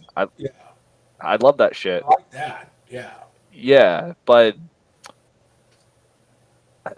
I don't know. Yeah, there's something about the game It was where like it's just like, maintenance. Like that's the thing about Elder Scrolls. You didn't have to sharpen your blade or sew your shirt or well, pull you did in the weeds old or ones. wash your face. Well, but not like in Skyrim. I don't know. Well, yeah, not in Skyrim. Skyrim's the most normie friendly Elder Scrolls, Yeah, but it and also sold a million copies, like yeah, million. and I wanna get to the get. So, I don't want to sew my shirt and pull weeds and mow the lawn and then oh, can you get too quick? Oh wait, I need to sleep first, so I gotta sleep and I gotta eat. Now I gotta wash my face again. yeah, it's like a survival game. Yeah, I don't want that, but that's cool. I mean, if some people call that immersive and they like it, that's fine. I have no problem with that. I tried it. I played for like 20 hours, and I'm like, I just don't dig this, man. I don't dig it. Well, But in I the didn't hate on it. I didn't at no point in yeah, time did I hate on it, and I have no interest in the second one, well, in just because it's the more sword, of the shit. yeah, well, the sword play was a little wonky in the first one. I heard they kind of streamlined that one in the second one, so that could be better. But you know what I think it is? Part of the core problem of the game is it's not. It's like it's historical period piece. So like you should like that game because it's not like race and gender swapping the main characters. It's not like what's Right, his I name? should. Yeah, I Yeah, should but be, and that's why I but bought it, and I didn't, and I gave but it a real honest try, and right. I didn't like it, but that's okay. It's not a bad Yeah, game. I don't care. I'm actually trying to agree with you because I don't think it was kind of forgettable and blank. And the reason I think that is because in like Skyrim, for example, because it's a fantasy game, there's like a lot of like diverse uh Diverse mobs. well, yeah, the mobs, the geographical locations like swing wildly from like cool like snowy mountainous peaks to like underground, like goblin caverns or whatever, and like a city. They got like city, they've got like the under city of that. Black Baldur's Ridge. Gate, Yeah. yeah, Baldur's Gate 3 was even better because it literally had the Underdark. Is like two Yeah. maps you could secretly explore. It was crazy. Look, whenever, and So, this dovetails into what you're saying. I want a diversity of mobs, and when you yeah, take a D&D game like Baldur's Gate or Dungeons and Dragons Online, you are going to get mobs from the monster manual, and there's going to be a variety. You want undead? right, We can give you undead. You want beholders? We got that. You want illithids? We got that. You want dragons? We got plenty of those. You want demons, devil, this, that, orcs, hobgoblins. The every D&D game I've ever played is a because I used to play Dungeons and Dragons Online and then Lord of the Rings Online. right. And Well, look at Witcher. Look at the newest Witcher game. The yeah, side quests were super interesting in that because a lot of them, there was like a little twist where you'd like stumble into, monsters, or you never know if it was just the humans being weird, or like, one race was super racist against another one. Like there was all kinds of interesting things you could like yeah. get immersed in. Whereas I'm pretty sure there weren't zombies in like pre Czech Republic. so it's Yeah, no, it's you're like fighting men or wolves. I mean, and that's that pretty that was much one of it. my Yeah. problems with like a Lord of the Rings game is that it was either orcs or wolves or bears or other people, Trolls. and yeah, it really didn't have the variety of a Dungeons and Dragons game where it's Well, like, Lord of the Rings has pretty good variety of yeah, like if you ever played the oh shit, what were they called? It was like the third person action RPG. The oh, you mean Shadow of Mordor or Yeah, Shadow? that game was fun. I Yeah, enjoyed that game. no, those were good, but I'm talking like Lord of the Rings Online. Now compared to Oh, yeah, Dungeons I and don't know. Dragons, I go into a fucking dungeon, I turn around, there's three beholders just fucking hanging out. And they rip me within 5 seconds. I mean, they strip my buffs, hit me with a telekinetic, and then a death spell, and it's like bang, I'm Yep. dead. I'm like, wow, this is fucking awesome. This, Right, and it introduces an interesting challenge because a lot of those older games too weren't like level capped. So you went to an area you weren't necessarily supposed to be in, you got fucked. mm, like you turned a wrong corner, and yeah, that happened to me in Baldur's Gate 3 too. Like I went into the Underdark and I was not prepared, and I ran into a fucking beholder, and I got raid pretty hard the first couple encounters, and I had to like try to cheese it, and it was fun. Like there was a bunch of different ways to defeat that thing. But yeah, you're just not going to get that in um, a Kingdom of Deliverance. Like and so the pacing of that game has to be really tight, like story driven. And something I think they didn't capitalize on as much is I don't know how far you got into it, but eventually you get to play in like some pretty sweet like giant battles, like siege battles, where you're in real time fighting, and there's like 30 guys. So you just run across the battlefield and you're like hacking guys down and trying to like dodge people shooting like the archers and everything. And that part of the game was fucking great. But that part of the game is pretty sparse. So it's like, you know, yeah, eh. and again, I like whether it's a sci-fi So RPG or fantasy. I just want the diversity of mobs. You know, yeah, where it's just not wolf, man, bear, or yeah, giant like you, spider. I want some undead. I want some I want some right? vampires. I want, Or like a bandit, yeah, or like a guy with different armor. Oh no, this guy has heavy armor. This guy has a mace. It's like, yeah, okay. Like, you know, what would be a cool RPG, like an RPG game, would be a game set in the time of the Arthurian legends. That game would be fucking awesome because it's oh yeah, pretty, like, it's a pretty low magic system, quote unquote. Like, if you kind of think about the different stories in that, yeah. but it would be sick. Like, it could play out pretty much like Witcher, except you could maybe either like play as one of the knights of the round table or like create your own character and You then start as a squire. yeah, and you could go all kinds of, but you could go through and see like, you could have still dragons in that game, you could have giants, you could have uh trying to think of like what the equivalent, like the Green Knight story, the actual Green Knight story. Yeah, That guy was basically a some kind of aberration or zombie. I don't know what you would call that guy, but like that kind of stuff. Yeah, you could maybe throw, if you wanted to get loose with it, throw some other European lore in there like vampires and stuff from Dracula, like that kind of stuff. werewolves. Yeah, Yeah, yeah, all that kind of stuff. That game would be fucking sick. And if you're listening out there and you're looking for an idea and you're starting like a double A game studio, you're welcome. And yeah. that's You how can you literally start as a squire, and yeah, definitely don't. So I'm a sword fighter, and so King Come Deliverance amongst my school, everybody played, and we're just looking at it going, "This is fucking ridiculous," because you can't swing your sword more than once or twice without losing stamina.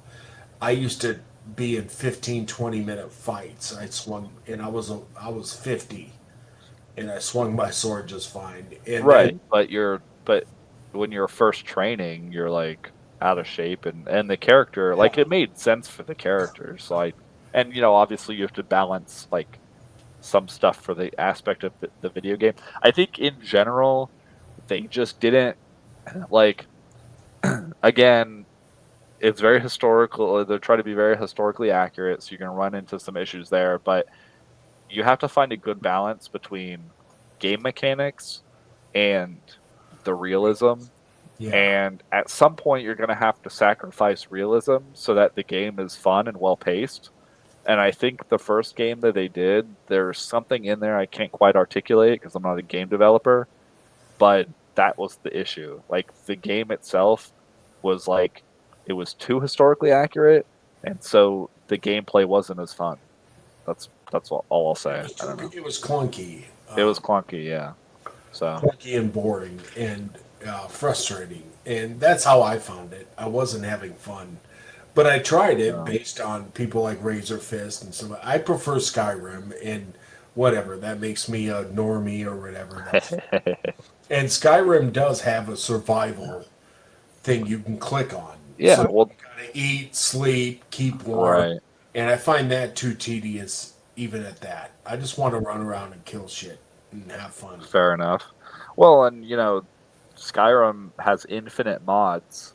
So the Yeah, more tedious you want to make the game, you just download as many mods as it takes and you strap yeah, them in, you know.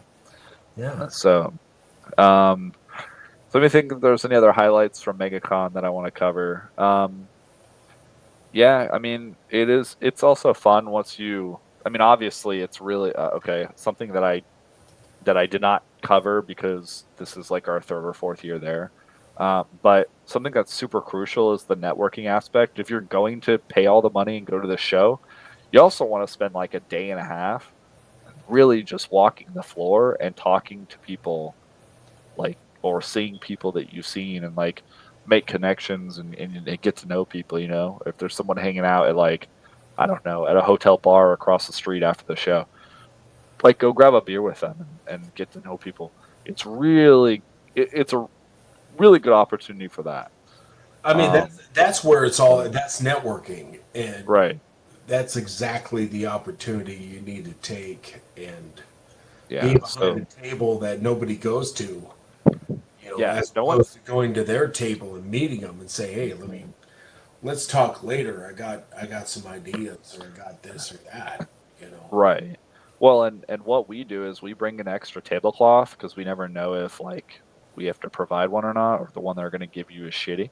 So, anyways, we've got like a couple different tablecloths we bring.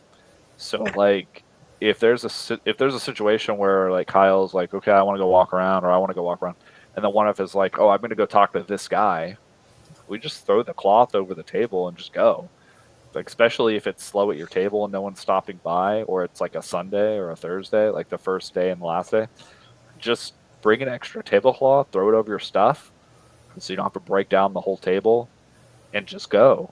Like carry your valuables on you or whatever in a backpack, but like go talk to people. I mean, we got lucky this year. There's guys that were literally right next to us in the booth next to us. So like there's some potentially pretty sweet shit on the horizon for us based on what I was talking to those guys about. Like I don't want to go into a bunch of detail because it's like we're just talking, who knows if we're even gonna fuck, you know what I mean?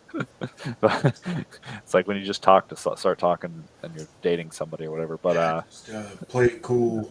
yeah, yeah. I mean, we'll see how far the relationship goes, and I definitely like to use them for something for crowdfunding that we haven't done yet, but I think would be great to do. And then there's a couple other things that there's like tiers of stuff we could work on together. But anyway, but like just being next to them and being at the show, like I wouldn't have met these people pretty much ever. You know what I mean? Just like I would have never come across them unless someone referred me to them. So, and it seems like they're like this was their first year, so they're kind of getting the ropes. So, it like uh, I don't know where I heard this from. So, but someone I heard this from in the past basically like the phrase goes something like that, like never, well, there's the strike while the iron's hot, which is kind of similar, but then there's like don't ever let an opportunity slip through your hand. And what I mean by that is like,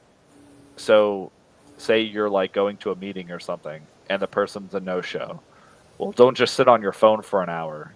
You know what I mean? Like go to another meeting, make a business call. So like if you're at a convention and the convention fucking blows and like you're not getting sales or people aren't coming by, whatever's happening, you know what I mean? Like don't just waste that opportunity sitting on your phone the whole time or like listen to the YouTube videos or scrolling through Instagram or whatever. Go make something of that. So Sure. like even if we go to a show and it's dog shit, I always try to make something. So that's where the networking comes in. It's like you want to make That's how we something got positive Luke. out of the negative. That's how we got Luke. And you have Yeah. talent there. You have real talent there who are people who are passionate about comics. Might not be the attendees, but definitely the attendors. Definitely are passionate about comics, and any way we can network together and create something good instead of fucking trashing one another, because that's what's Right. happening in indie comics. We're just, oh, this guy said this and he did, and then there's a 2.5, 3 hour stream of blah blah blah and hibbity jibbity and all this shit, and it's like we're not getting anywhere. I mean, I've followed this since Well, they 20. don't produce books. We're not That's the getting thing. They're anywhere. they're in high school. They'd Yeah, rather be in high school. Right. indie So who comics, cares? we're not getting anywhere. Right. But the people who are doing something and are working and aren't like devolving into stupid bullshit, Drama, yeah, yeah, they're doing something. They're going somewhere. They have a plan or a vision. Like the people that you focus on that are negative, if you focus on them, you're gonna have a negative mindset too. So it like those, I'm not saying like some of those people are pretty fucking successful, yeah, um, but who cares? Like that's not us. So and that's not, if you're listening to this out there, like that's not you. So that's another thing where it's like, yeah, you could focus on this but you could also just go waste your day watching Netflix shows. Like it's the same kind of content. It's just worthless. Like instead of doing that, go create something, go learn a new skill, go make some money, go do something. Write something. So Just get yeah, home create stuff. and write. Start writing. So yeah, so so that's kind of MegaCon this year, and then my buddy and his wife came down, and then some people came up from like Tampa that we know that we haven't seen in a while, so it was fun. We got to hang out with them. I get to uh, see some people we haven't seen uh, for a little while. It's just nice to be able to catch up with people, an excuse to you know go out of town for the weekend. So overall, it's pretty enjoyable.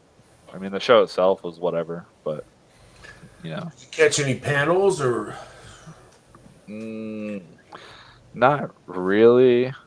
Uh, no, but I don't. I don't know. No, what did I say earlier? Panels. Yeah, I meant to say something else. We didn't Because actually go to I anything. know they always premiere like here's the new show coming out or the new movie, and it's just Yeah, it seems like so much luster has been lost on it. I mean, like tomorrow, the new Captain America movie comes out. I don't give a shit. I never did. yeah. And Oh, you have these we got a comments. trailer. We got a trailer to watch. So, All right, yeah, I haven't watched the Fantastic Four trailer yet. I've been waiting, so I'm gonna I've watch that. seen it. Have they Uh, ever made a Fantastic Four anything on screen that's been good? I And don't know. trust me, The I older ones watched are the okay. '70s cartoon with Herbie the fucking robot, and The that's Fox ones were pretty good. I mean, they were entertaining. They're okay. Marvel movies. They were okay. Yeah, Yeah, they're okay. It's and fine. I didn't mind, the early Fantastic Four. They did Doctor Doom way wrong. Okay, well let's move on because I got two more articles to cover before we even All right. watch that. So, okay, one more bleeding cool. So, apparently Dark Horse makes sweeping layoffs among its staff. So among the man, this guy's busy. Among the shitty industry that is modern Western comic books, among Diamond declaring bankruptcy, you've also got one of the major indie publishers. I mean, Dark Horse is Well, and pretty big. IDW as well. I think they're pretty much done. Yeah, so you've got um uh so I'm just looking at some of the stuff they have listed here, but I mean at the end of the day these guys can do what they want. uh yeah, like with IDW. So it's just rapidly creeping towards the inevitable collapse of the Western comic industry. I mean, you've got fucking major distributor going bankrupt. You've got smaller, pretty large. I say smaller. I mean basically not DC or Marvel, Right, because comparatively. DC and Marvel Yeah. they have the luxury of being subsidized by another company or the government, and Mhm. so much. They've got so much other alternative media that it's not like they're just relying on comic sales. If they did, they'd be going bankrupt like 20 years ago. So yeah, so it's unfortunate.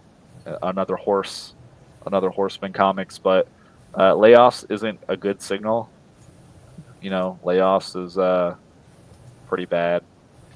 Yeah, market Yeah, changes, economic factors. you're in bad shape if you're downsizing, and Yeah, that's what we've seen from these companies like Disney and BioWare and Ubisoft and Warner Brothers and what have you, mm, is just downsizing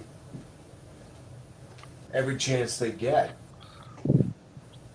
And, yeah, it's pretty bad. and you know, you can't blame the economy because the economy,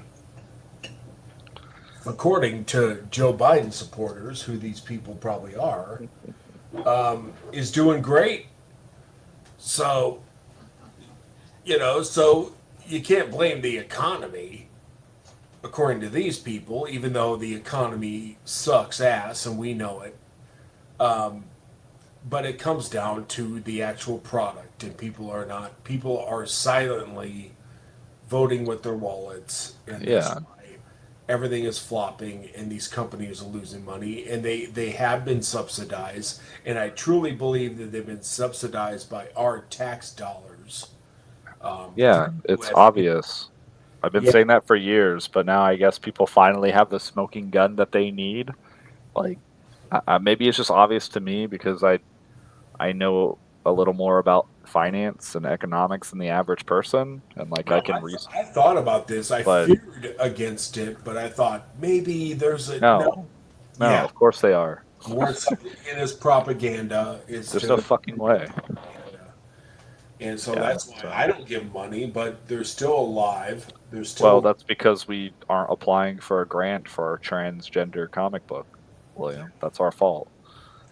And now with Doge, they might start actually, I don't know, even reviewing what comes to the yeah, Treasury Department. So, wah wah, we missed our window, I guess, to scam the government, I guess, get some of our tax dollars back in the form of comic books.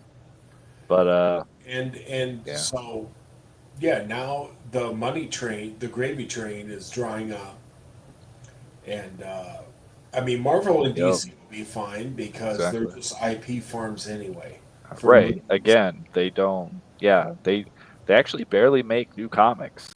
Everything they do is licensing. Like Yeah, all of the companies that are selling these variant covers at MegaCon, uh, it's a good reference point. They're all licensed. It's just paying thousands of dollars to Marvel and DC, and you know, so to some extent IDW and so on and so forth, whatever. But it's just yeah, it's just paying the publisher. Like there's no fucking quality control, or I should say, there's barely any no, quality the control. editors suck ass. I mean, Yeah, so I mean, clearly this editor didn't fucking matter. He got fired. So, but yeah, it's retarded.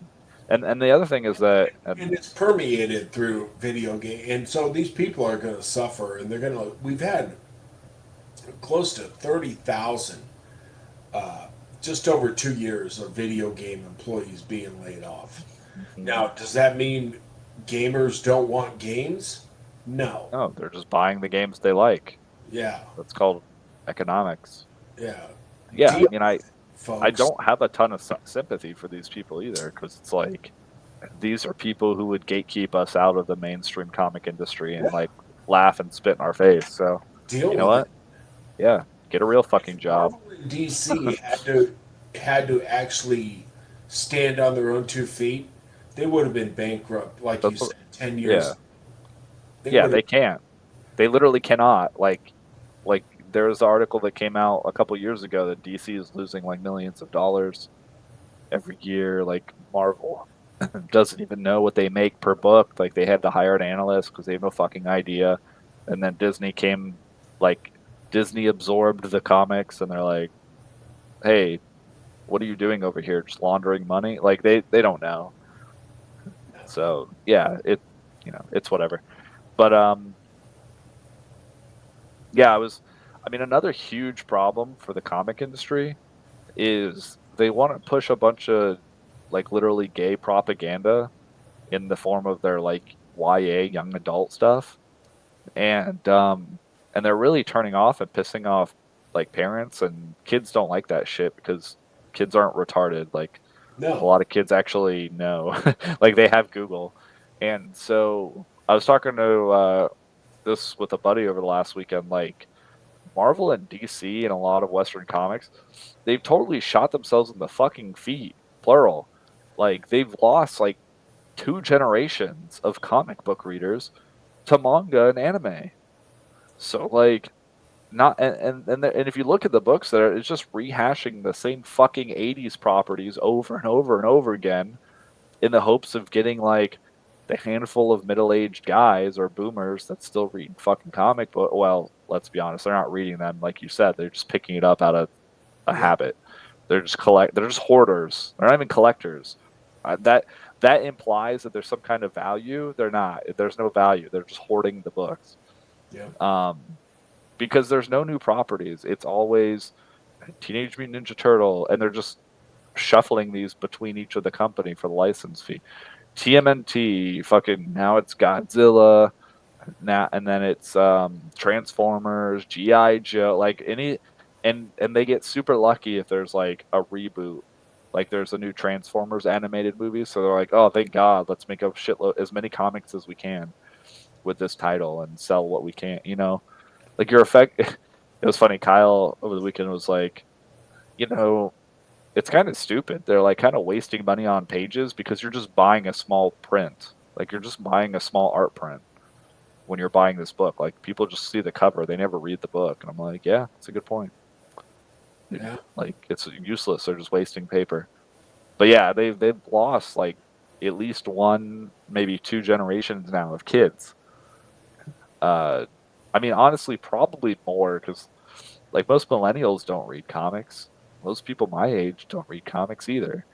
Probably like three generations of kids that have grown up. I mean, mine was like a I'm on the cusp of like, yeah, I'm familiar with, you know, Western comics and I read some, but I know what the movies are, you know, I'm willing to like, oh, I watched the Marvel movie, I'll pick up this run of like, you know, a Spider-Man run or whatever to see what the movie is based on, or I'll watch a video of the, you know, comics explained or Honestly, somebody's.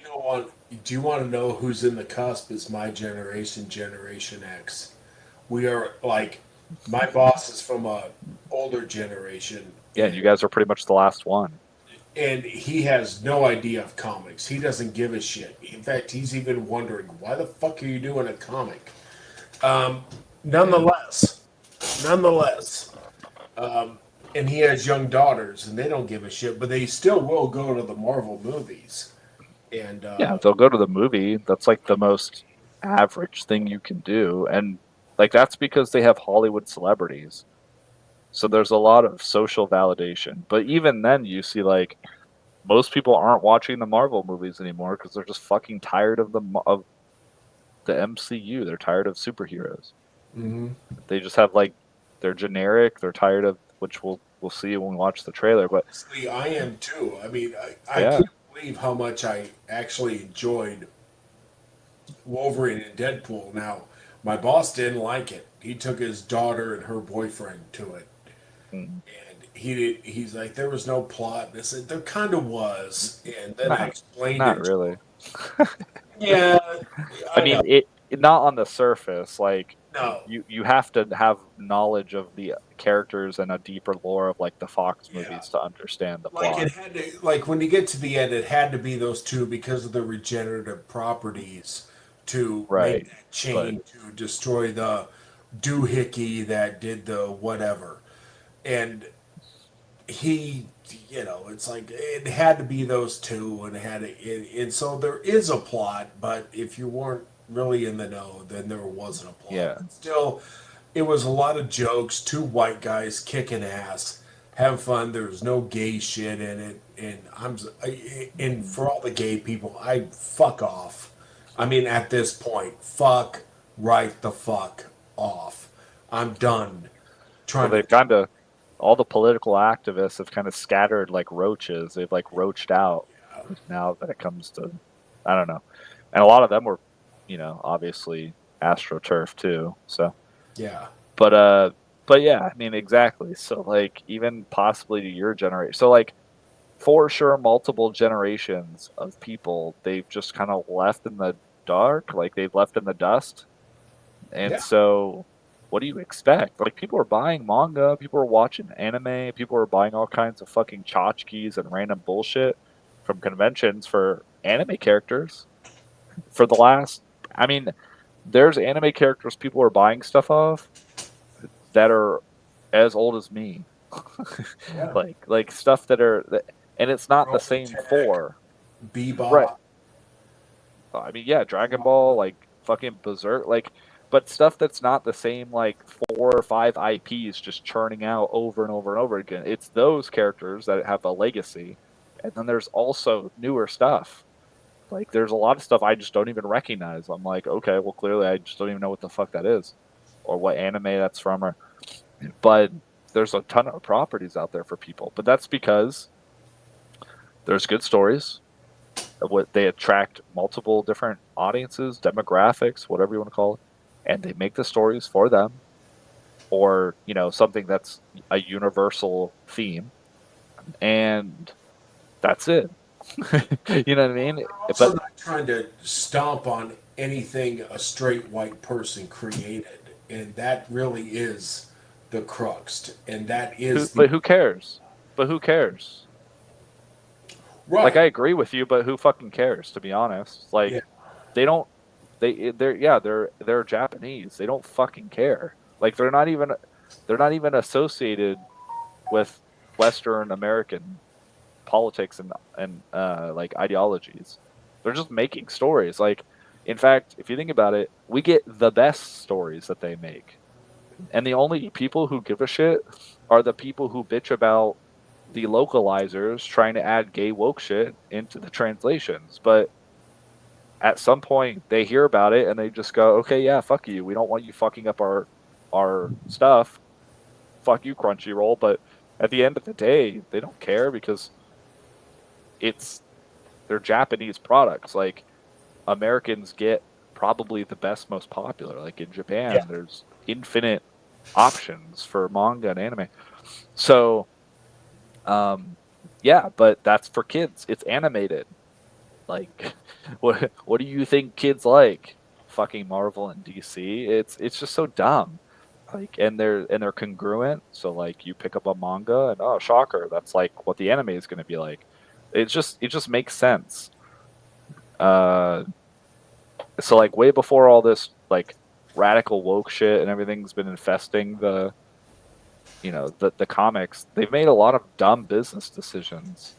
It just is what it is. Like, they've been losing money a long time. So, and yeah, the movies were doing okay for a while. They're not doing well again anymore. Well, So they had no tie-ins we're to back. those movies. Comic. In fact, there's a famous story of a guy going into a comic shop after seeing an Avengers movie. He hadn't been there, Hmm.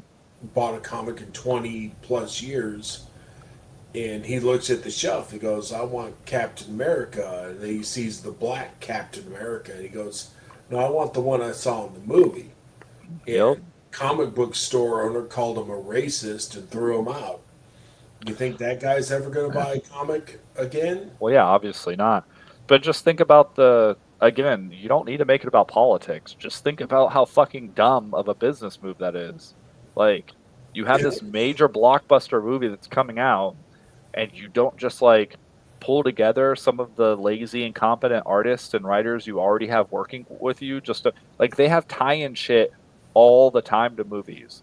Like, they literally every time like, when Harry Potter came out, the movies, they literally just repackaged those books with covers of the movie characters and resold it as the novelized movie. You know what I mean? Like, they can do it. If they can figure this shit out, why can't you retards? yeah, So, just stuff like that. Just simple little stuff that's just like printing money. Like, why? and they never So thought about it. I they mean, they, never thought about it, and they never will. And then, they get what they deserve. yeah, So, anyway, so speaking of something that's fucking aggravating and politically driven, this is the last comic that I want to talk about.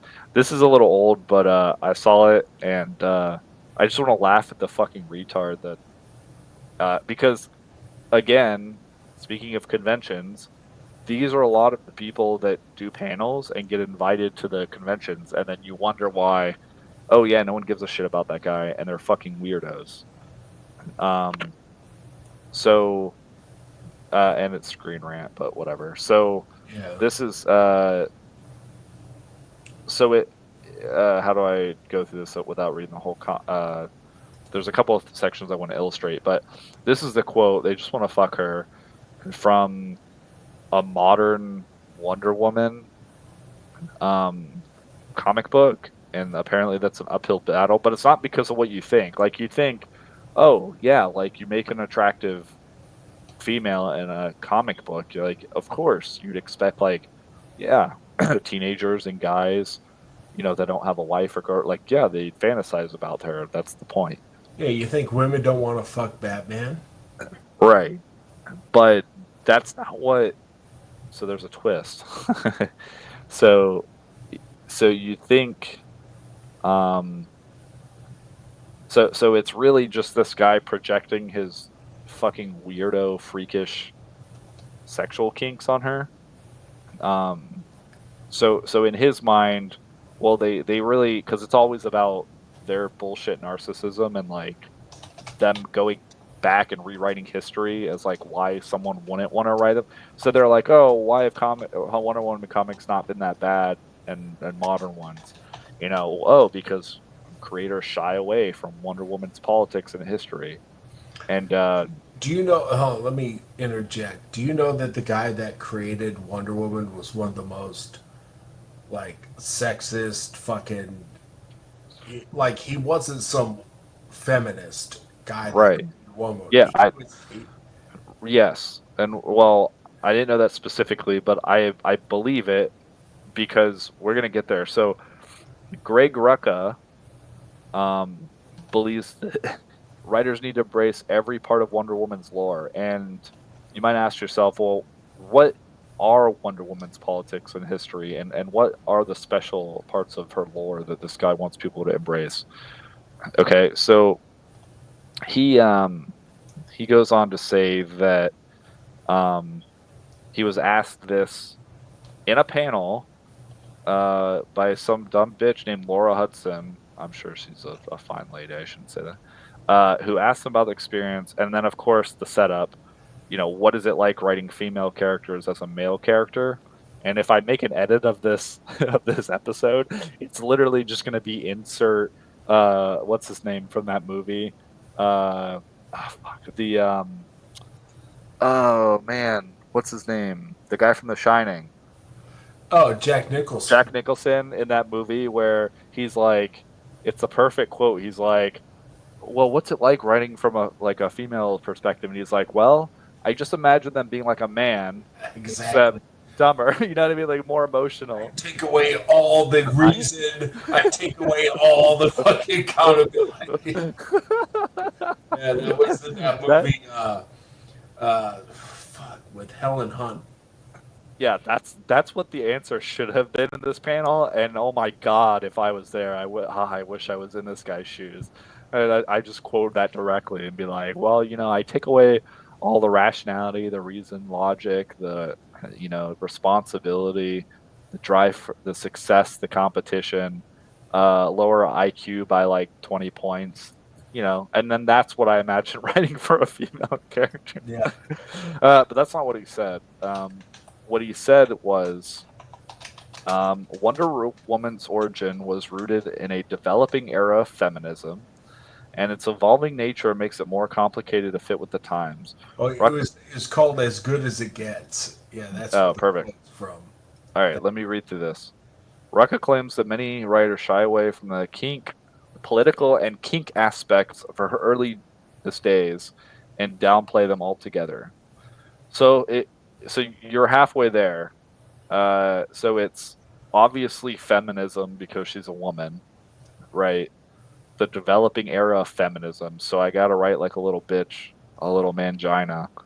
Um, but he also claims that it's the kink aspects. So this fucking weirdo is like, oh no, those are clearly there, but everyone downplays them, right? So he talks about how her lasso, which is a stand-in for a whip, uh, one must utterly embrace these wholeheartedly in order to stay true to woman with its character. Um, and then he adds that many male writers don't actually like her; they just want to fuck her. So, um, yeah, I don't know how fucking retarded this guy is, or if he's just super gay and he's a weirdo, and he just has a fetish. But this guy doesn't even know what a lasso is. Um, so I Yeah, guess. it was her lasso of truth, and there was actually a funny quote I can give. So there was this novelized version of a comic book. It was Superman and Spider Man versus Doctor Doom and the Parasite. And during that, Spider Man and Wonder Woman actually confronted each other, and she flings her lasso at him, and she's like, "My lasso of truth will tell whether you're a villain or a whatever." And he's like, "Look, lady, I'm not gonna let you. I don't even believe in magic lassos, but I'm not gonna let you hog tie me on the first date." You know? And then, Yeah, well, talking yeah, about getting rid of all the gay shit, like this is just exhausting. And the fact that this fucking retard, like, do we even need to go into how obviously stupid this guy? Like, the guy doesn't even know the difference between a lasso and a whip. Like, she's a symbol of Americana, yeah, just like fucking Superman. And then the guy was like, "Oh, okay, well, she's an Amazonian warrior, so I'll add like, because we're building out the DC universe and we want to add in, Greek/Roman mythology. of course. So I'm gonna like try to add in a couple of things from her that make her close. But if you actually look at her costume, which is what this guy is describing, like the earliest costume, like it's the fucking eagle.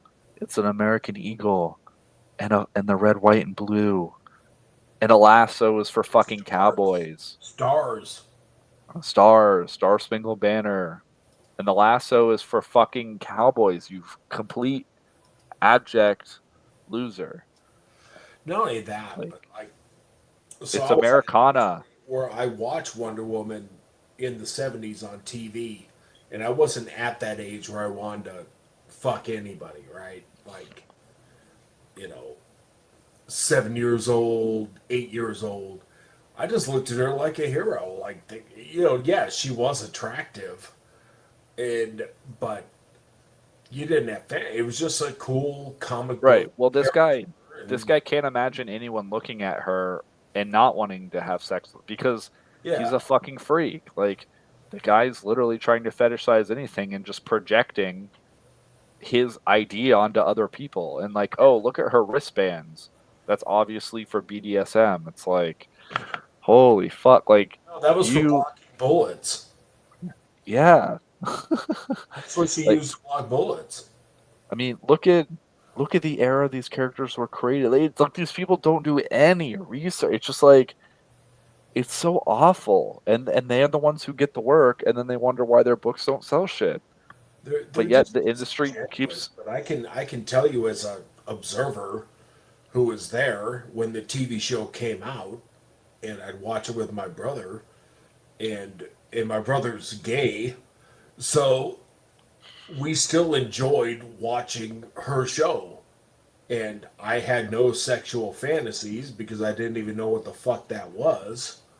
Because I grew Mhm. up in a pretty conservative household, and Right. my Well, clearly this guy didn't. brother's gay, and so he wasn't looking at it for that. And we also watched shit like the Bionic Woman and Yeah. and shit like that. And so none of this was now.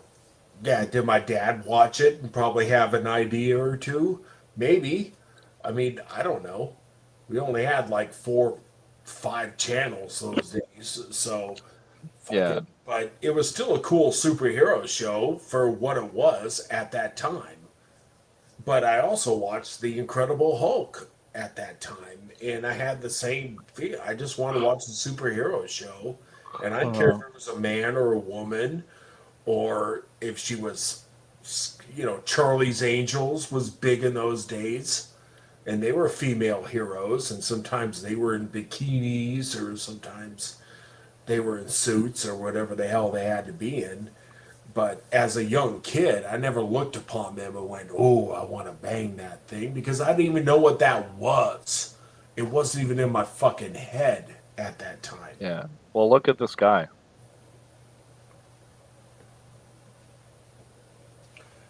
Yeah, he's got the mustache. I mean, he looks like a fucking pedophile, Mm-hmm. or he's just gay. Definitely soy. Yeah. I mean, he looks like he was molested when he was a kid. Probably get banned for YouTube from that for saying this, but I don't care. Like, But look at this guy. you can take it from somebody who was there, who watched this stuff in real time.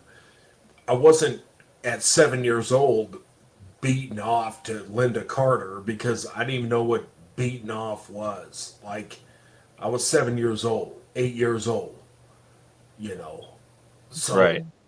like, Well, that that's shit doesn't register. Like, you just want to see fun action. You don't care if it's a woman or a man or a black person. I mean, one of my fuck, every time the Jackson 5 came on, my brother would have to say, Michael Jackson's on. I'd have to go.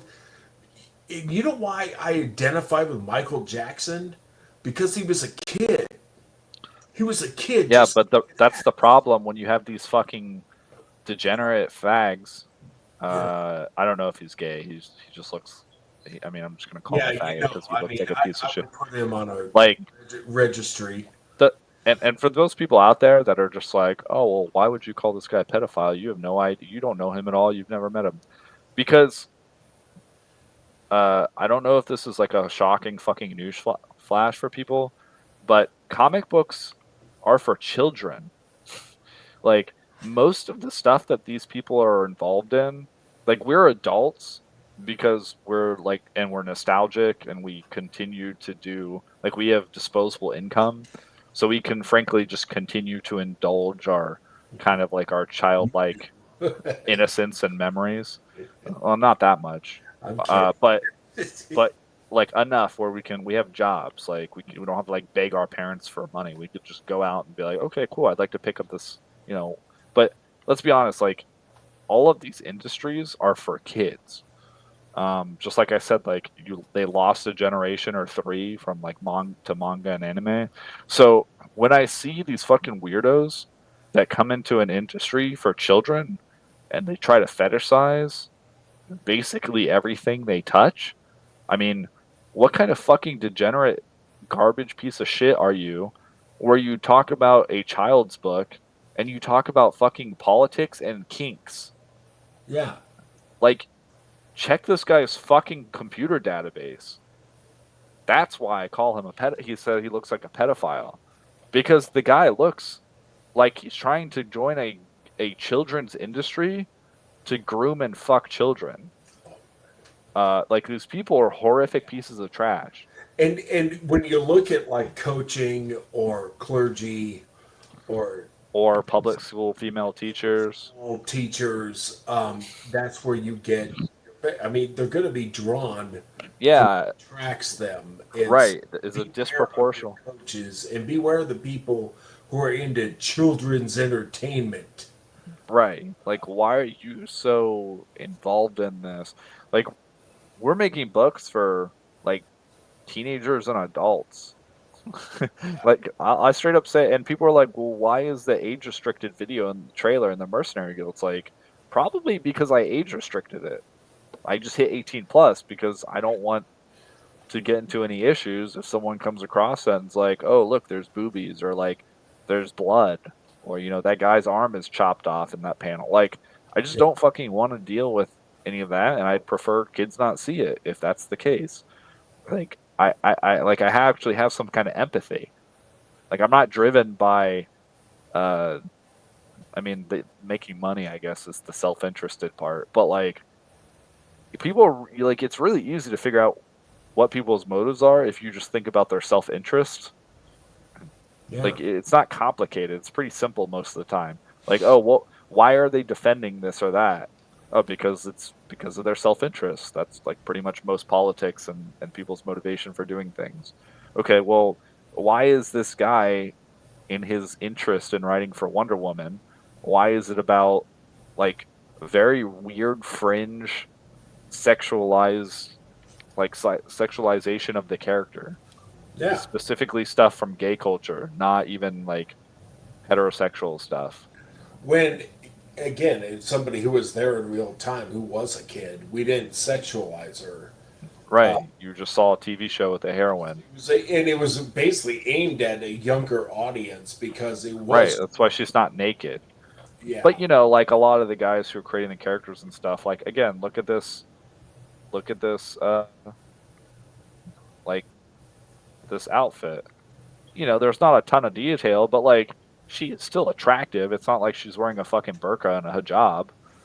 Like in the West, like we still, she's like shapely for the Right, but comic then book of the time. Kanye's girlfriend can get up there in a fucking sheen dress that shows her unshaved vagina and her fucking nipple, and ooh, okay. I mean, Right.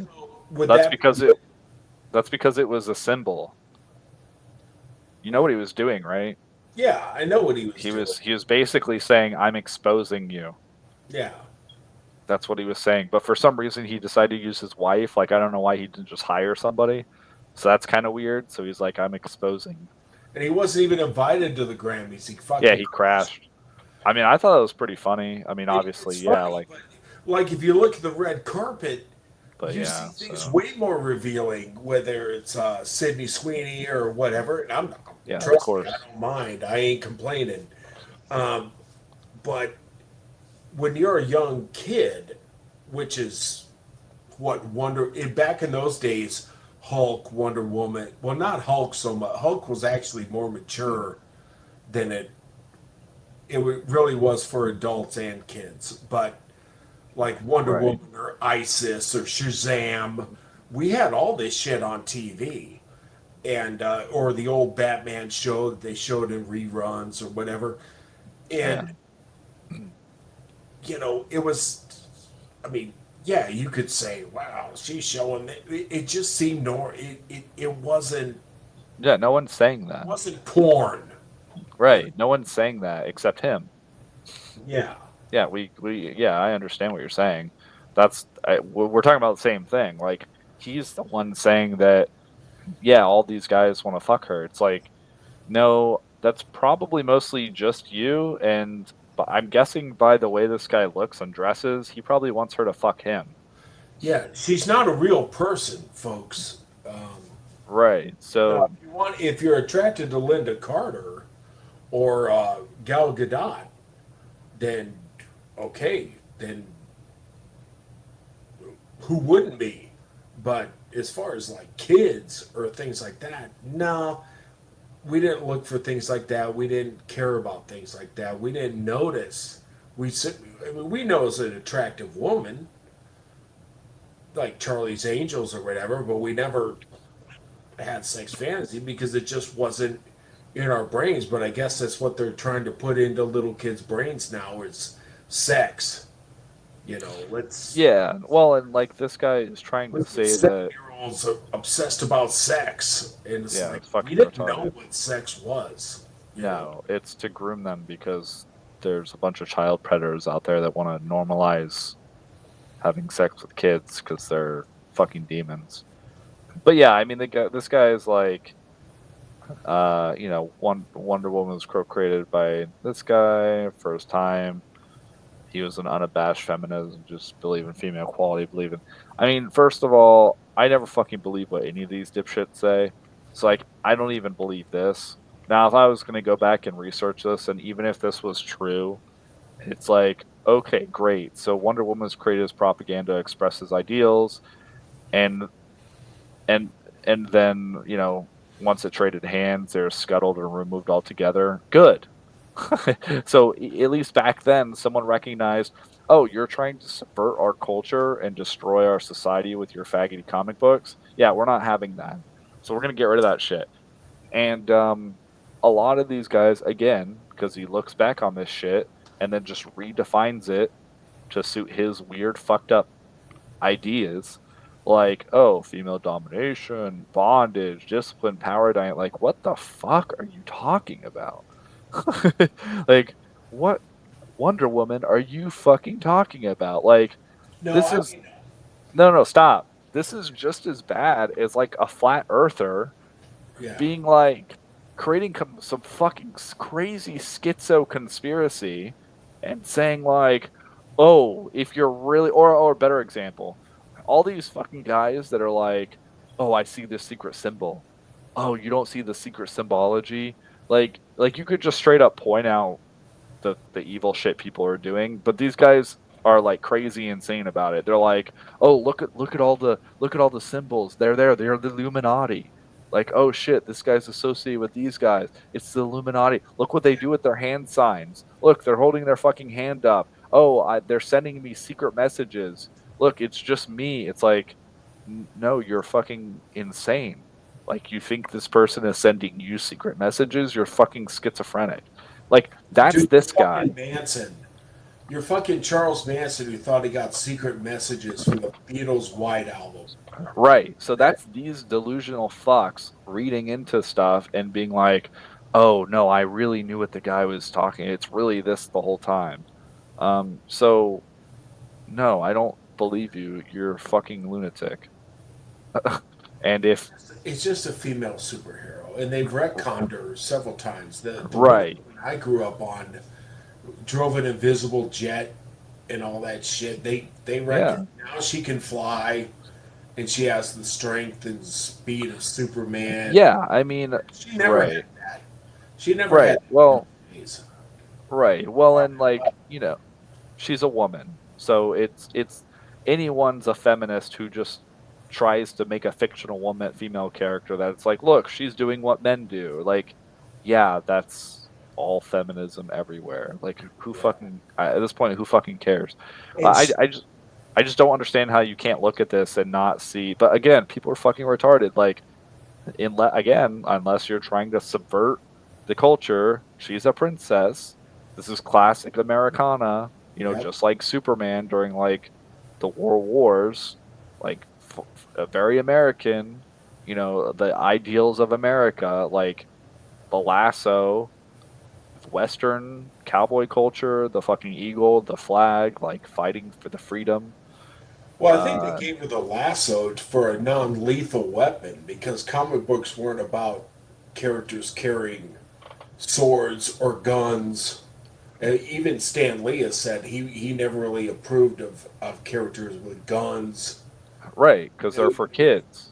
Yeah, And that's why she can block bullets and she can beat people. That's why Batman is like, oh, I don't. Well, although weirdly, sometimes he did just shoot people because he was like a noir detective. But that's part of the reason why he's like, oh, I don't kill people. I don't use guns.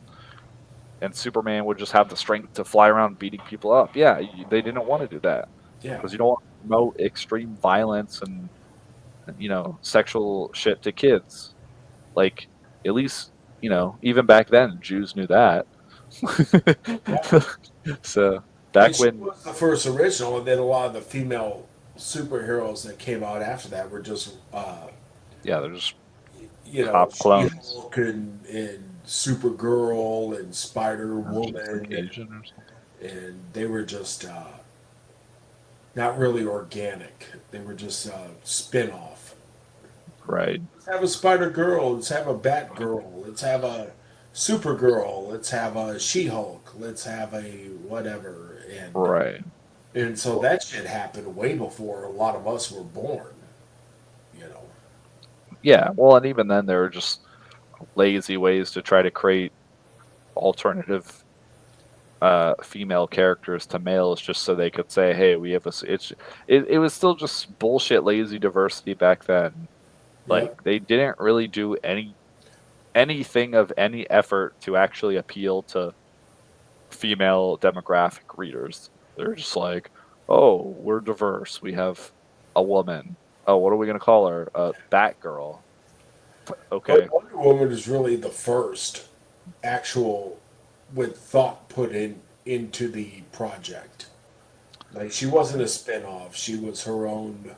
Yeah. Well, and she has feminine characteristics. Yeah.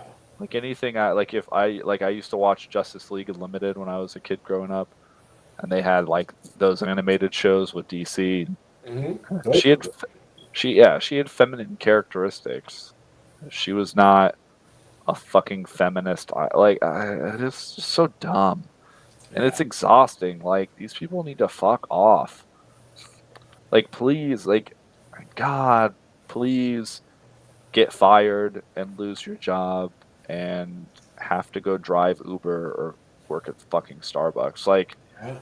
please, God, get out of these fucking industries. Give me So, fries with my order because you have no business. You know what I mean? Yeah, like, it's just With the Justice League people Unlimited, shouldn't have they gone to kind of had college. a thing for Bruce Wayne and Batman. There was kind of a unspoken like bond or whatever. You know what I mean? There was like Yeah, something really there was like a subtle romance between them. yeah, she was kind of into him. Now, could she kick the shit out of Batman in a fight? Of course she could, you know. But she respected Batman and Bruce Right. Wayne because of And she his abilities and his intelligence and his stature. right. And but who was the leader of the Justice League? Superman. Not the Justice League? No, it was Batman.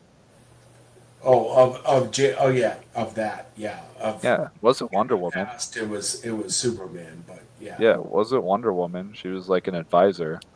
yeah, So, anyways, so just figured I'd throw that in because it's kind of like it ends up being rage bait, but not, but for the opposite reason of what they want. They want this to promote their fucking demonic lifestyle. But for us, it's like infuriating. So, there you go. I just saw that one, I don't know, come across my feed yeah, like some of the other ones, and I'm like, this is just asinine. Like, like I guess people believe this shit, but that's the problem is the yeah. industry Believe it. promotes these people, Yeah, and like I like if I had a kid, especially like a young son, well, probably more of a daughter actually. I don't know. It doesn't really matter. Like I would be very careful if I took them to a convention and like what I took them to and what they saw and everything. Just like for you people out there at home, if you have kids, you better be very careful about the type of shit that influences your kid. well, again, you can watch the old '70s show, and I can appreciate Linda Carter for how she looked then, now as an adult. Um, but Yeah. as a kid, there was no sexual shit going on. I was in the pocket age of that, and and it was corny, and it was again not really much for adults. I mean, it was just corny superhero shit. Every plot was the same. But fuck it, I loved it, you know. And I read the comics and I read her in Justice League and shit like that. And I never looked at her as a sexual object in any way. She was just a woman, and she flew her invisible jet, threw her lasso, and then they retconned her. And probably because Family Guy made fun of her, um, for I, taking I, shit in her invisible jet. And I highly doubt that's the reason why they did that. you know. Okay, we Anyway, get so it. they made her We get it. fly. You They weren't made her do this and that. you didn't hit puberty when you were watching Wonder Woman. We get it. Yeah. And Okay. so, and even if you did, so what? They didn't show anything. I mean, Yeah, it's fine. We're not like that guy. That's the whole point. yeah. That's the whole point. We're not like that guy. That's what that guy thinks. The average person, normal person, like if you're not molested when you were a kid, or like you didn't grow up with a single mother, and she didn't try to trans you or something, like you don't think that way. Yeah, Like we that's can a see very a woman in a bikini and just say she's in a swimsuit and at the beach. We don't have to, you know what I mean? We're not these fucking maniacal dogs, rape culture beaten off to her. Like, no. She couple girls in a bikini at a beach, big fucking deal. Or at a resort in Vegas. Like, who cares? You see it all the time. right. And nowadays, like even when I was younger, honestly, I was probably exposed to this way too young, but like I had legit porn. Like if I wanted to see naked women, like I could just I mean it was the early part of the internet, but like I could just go on the internet at some Dude, point. no. Like I was doesn't I was exposed to it at a really early age so through '80s videos. We had this neighbor, yeah, fucking there you go. hilarious, and he was showing us like John Holmes pornos. Oh, always like some weird kid from the neighborhood, And yeah. I'm like, wow, I can't wait till I get older when my dick gets that big. Oh And my I'm still god. waiting. I'm 53 and Uh I'm still waiting. All right, are you ready to watch this trailer? I don't think we have time for the other stuff, but oh shit. Oh, okay, here we go. All right, I had the newest Superman one and the Thunderbolts up, but I haven't seen the Fantastic Four, so we'll just watch that one. All right. All right. Victor dreamed about a suit of armor around the world. Now we will protect the world. As a family. Wait, is Suit of the Armor around the world, wasn't that the Avengers? yeah, that was how Yeah. Tony Stark created Ultron and all of his drones. So maybe that's like an Easter egg because this is an alternate universe, and in this one, Robert Downey Jr. is Doctor Doom. Suppose. Is that what they're going for? I Maybe. think that's what they're going for. Oh, okay. It That's kind of clever. takes place in the 60s, I think. Okay, well, we'll see. Before we went up the first time, we wanted to change the world. The best pilot in the world right here. Yeah. Best looking, he means. I'll do everything in my power to reverse what happened to us.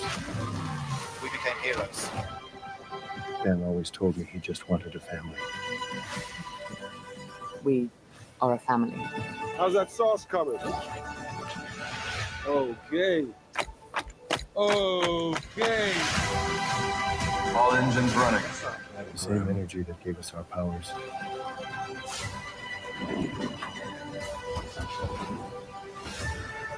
Is coming to Earth.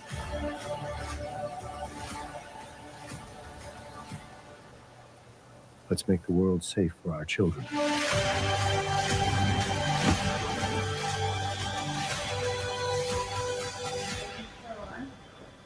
Oh shit! So wait, they're already reintroducing Galactus Yeah. in the first movie? What the fuck? Interesting. But apparently they're going to have him in his costume. Who, Galactus? Yeah. First of all, just listening to Ben Grimm, that's not him. I don't know. And he's my favorite Fantastic Four character of all time. So I think I like the Thunderbolts trailer more than that, honestly. We're not gonna watch it, but like, it actually The seems like a casting. mildly. the Huh? casting of what's his name is Reed Richards just doesn't work. I mean, this movie, and then they obviously have the female Silver Surfer, which we don't know how prominent, but they didn't show her in the trailer. But yeah, it's not going to be Norrin Radd. Oh, really? No, it's going to be a female Silver Surfer that failed in the comics. And Well, yeah, all the female characters fail in the comic. yeah, they're going to try to bring back Galactus. And Even Wonder Woman wasn't that popular in the comics. No.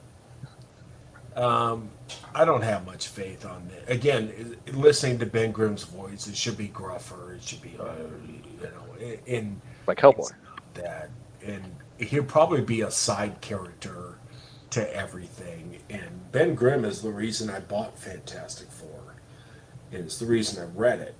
And then when he went off on his own, I read those or Marvel 2-in-1s. I love Ben Grimm. Spider-Man is my favorite Marvel character. Ben Grimm's my second. So who was that? Do we know who that's directed by or created or whatever? Oh, I don't know. Because I'll say the only director Marvel creator that's really been good at balancing multiple characters like that is James Gunn. Oh, it's Like, not James Gunn. Well, yeah, he's a DC. I'd say, what's his name? He also got kicked out a while ago. Joss Whedon. He was pretty good at the original Avengers. I guess the Russo brothers are like competent because they did the Infinity War stuff, and they had to have a bunch of characters. But that was almost still like it's kind of like a. They're rebooting Buffy the Vampire Slayer, and it's not going to have James Gunn involved. Oh, or Joss Whedon.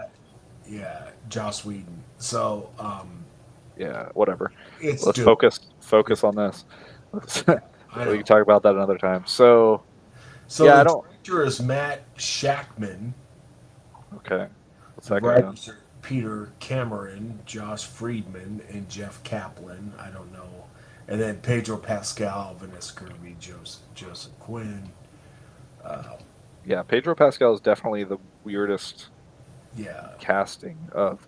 I don't understand why they just didn't get that guy that was in the Scarlet Witch cameo. Because Pedro Pascal is Hispanic, but he's white passing, and that's something that Nerdrotic has been told from people from Hollywood. That's why Pedro Pascal's cast in things. It ticks a box, but he's white passing. That's exactly what they said to him. He also just parrots whatever people want to hear. Yeah. Right, but yeah, I mean, obviously that's the reason, but just logically, it's like the people who play characters in the multiverse of Marvel, like they're still the same character, like they're still the same actor typically. Right. No, I actually like the actor in the Multiverse of Madness. So Too bad. I mean, he got wrecked in that movie, and yeah, fuck it, that's it. But he was probably perfect for that role. I do like the Sue Storm casting because yeah, she's she good. She's should a be good hot. actress too. Yeah, and we'll see what Johnny Storm brings. But Yeah, I haven't seen that I guy didn't before. like the voice of Ben Grimm. It should be more abrasive. It should be An accent more like in grumbly. English. Yeah, I like at this point, I just don't even really know what to say about all these Marvel movies because, like, you can pretty much predict that they're gonna be pretty disappointing and bland. Well, and like you said, they're going for Galactus in the first movie, and it's like that's something you need to build up to. You really need Yeah, to, just like the adventure movies build up to, you know, what they did, the Infinity Gauntlet and all that stuff, and yeah, all that shit's gone out the window. Like they don't believe in their own yeah, continuity and storylines anymore. it's like build up to Galactus and the Silver Surfer and even Doctor Doom. I really think Doctor Doom could have his own movie, his own origin movie, because it's fascinating as fuck with this occult study and his. Yeah, that'd be pretty cool since they introduced magic and stuff. And yeah, and then you, I don't know. Yeah, so Yeah, I don't know. again, go for a lesser villain and then build up to something like the Avengers did. That worked up very well. But to go right to Galactus, and apparently they're going to use this costume. Apparently they're going to. He's not just going to be a cloud of gas. He's going to be Right. the guy in the costume, and that's cool. Yeah, the goofy to yeah, I think it's just it's like they're turning into DC and then DC with James Gunn is gonna like actually try to build out the DC universe. Uh, I don't know. Well, we'll see. I mean, a lot's riding on a Superman movie. A lot is riding on it. Yeah. But as far Yeah, I'm not excited for the Fantastic Four. And again, I have old comics I can read that are probably going to be better than this thing is. But we'll see. Again, Ben Grimm is my favorite character. And if they just make him a purse puppy, then if they focus too much on Reed or Sue, then I'm not gonna enjoy that. It might be a good film if they do that, but I'm not gonna enjoy it just because Ben Grimm is my second favorite comic book character of all yeah. time. Period.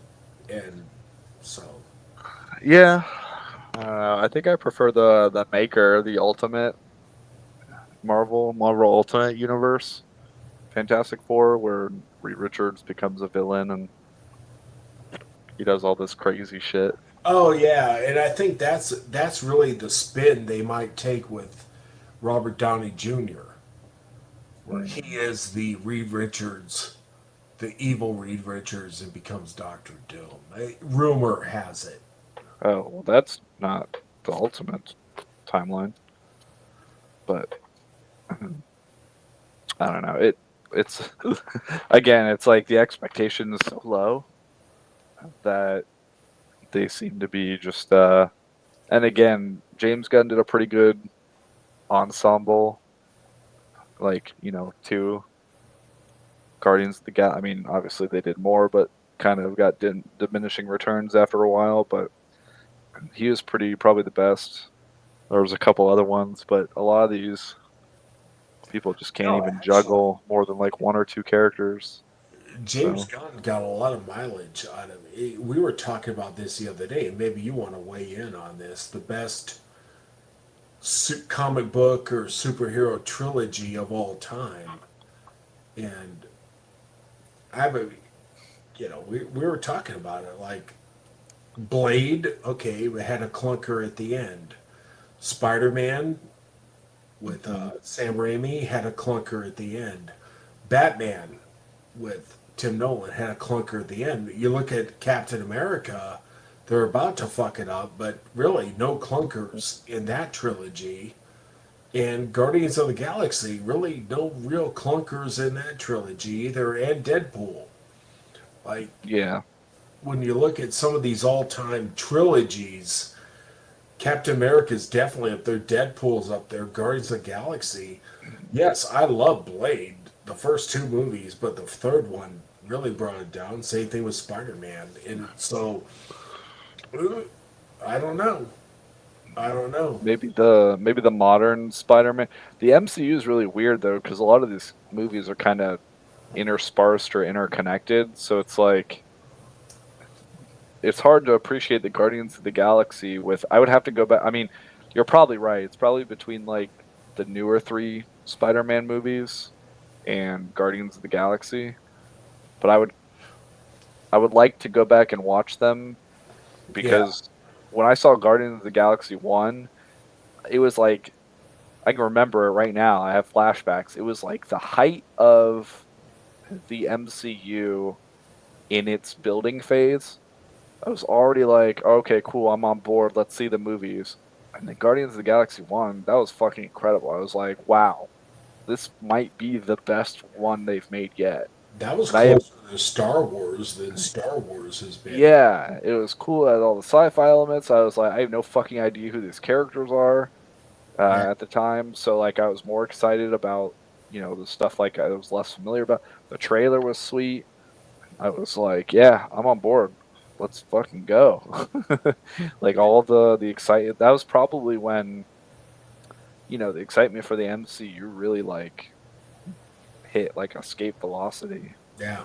And it was getting a bunch of because at that point it was like I remember people saying all over the place like, oh yeah, if you can get people to have a good time and relate and like lose themselves in the story about a anthropomorphic tree and an anthropomorphic raccoon, like yes, we can. We're doing really well. Like we can make whatever we want. I mean, little do they know, like eventually that would fall off a cliff. But like, yeah, yeah. It's weird. A lot of Western media, like, they just cannot fucking end the story. Like, they have this like addiction to try to just. I guess it's just like the capitalistic nature of just like, oh, let's see if we can keep making money. But people can just not fucking let shit go. Right. They just can't. They cannot. Like, people have a problem here.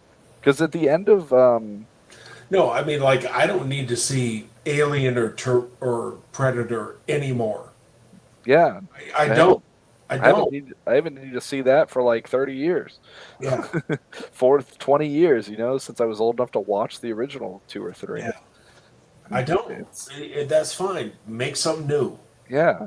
Well, and that's why you know they're creatively bankrupt and they aren't making money anymore I because mean, it's like they're remaking Buffy the Vampire Slayer. Like, what the fuck is that? yeah, it's retarded. But Like, but before the MCU started getting lazy and adding all the politics and stuff, like that's kind of like what a lot of companies do towards like the end of the maturity phase. Culturally, pretty much everyone I talk to, because they had like Captain Marvel, so it was the first time where you're like, yeah, these movies kind of suck now.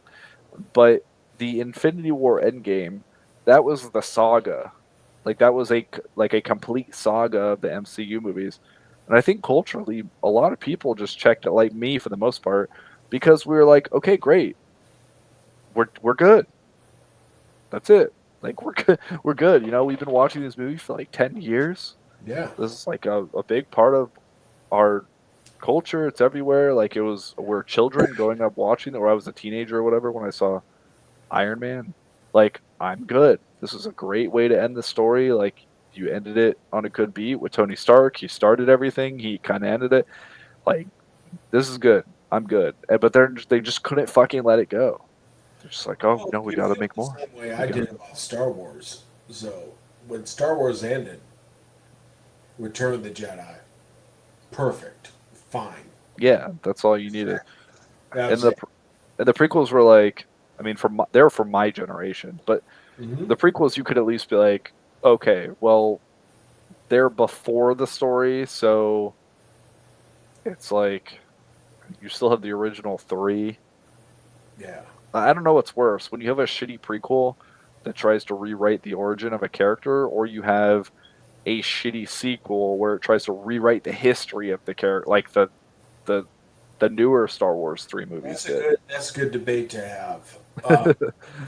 But like, so when Star Wars was done, I was satisfied and I was fine. I was done.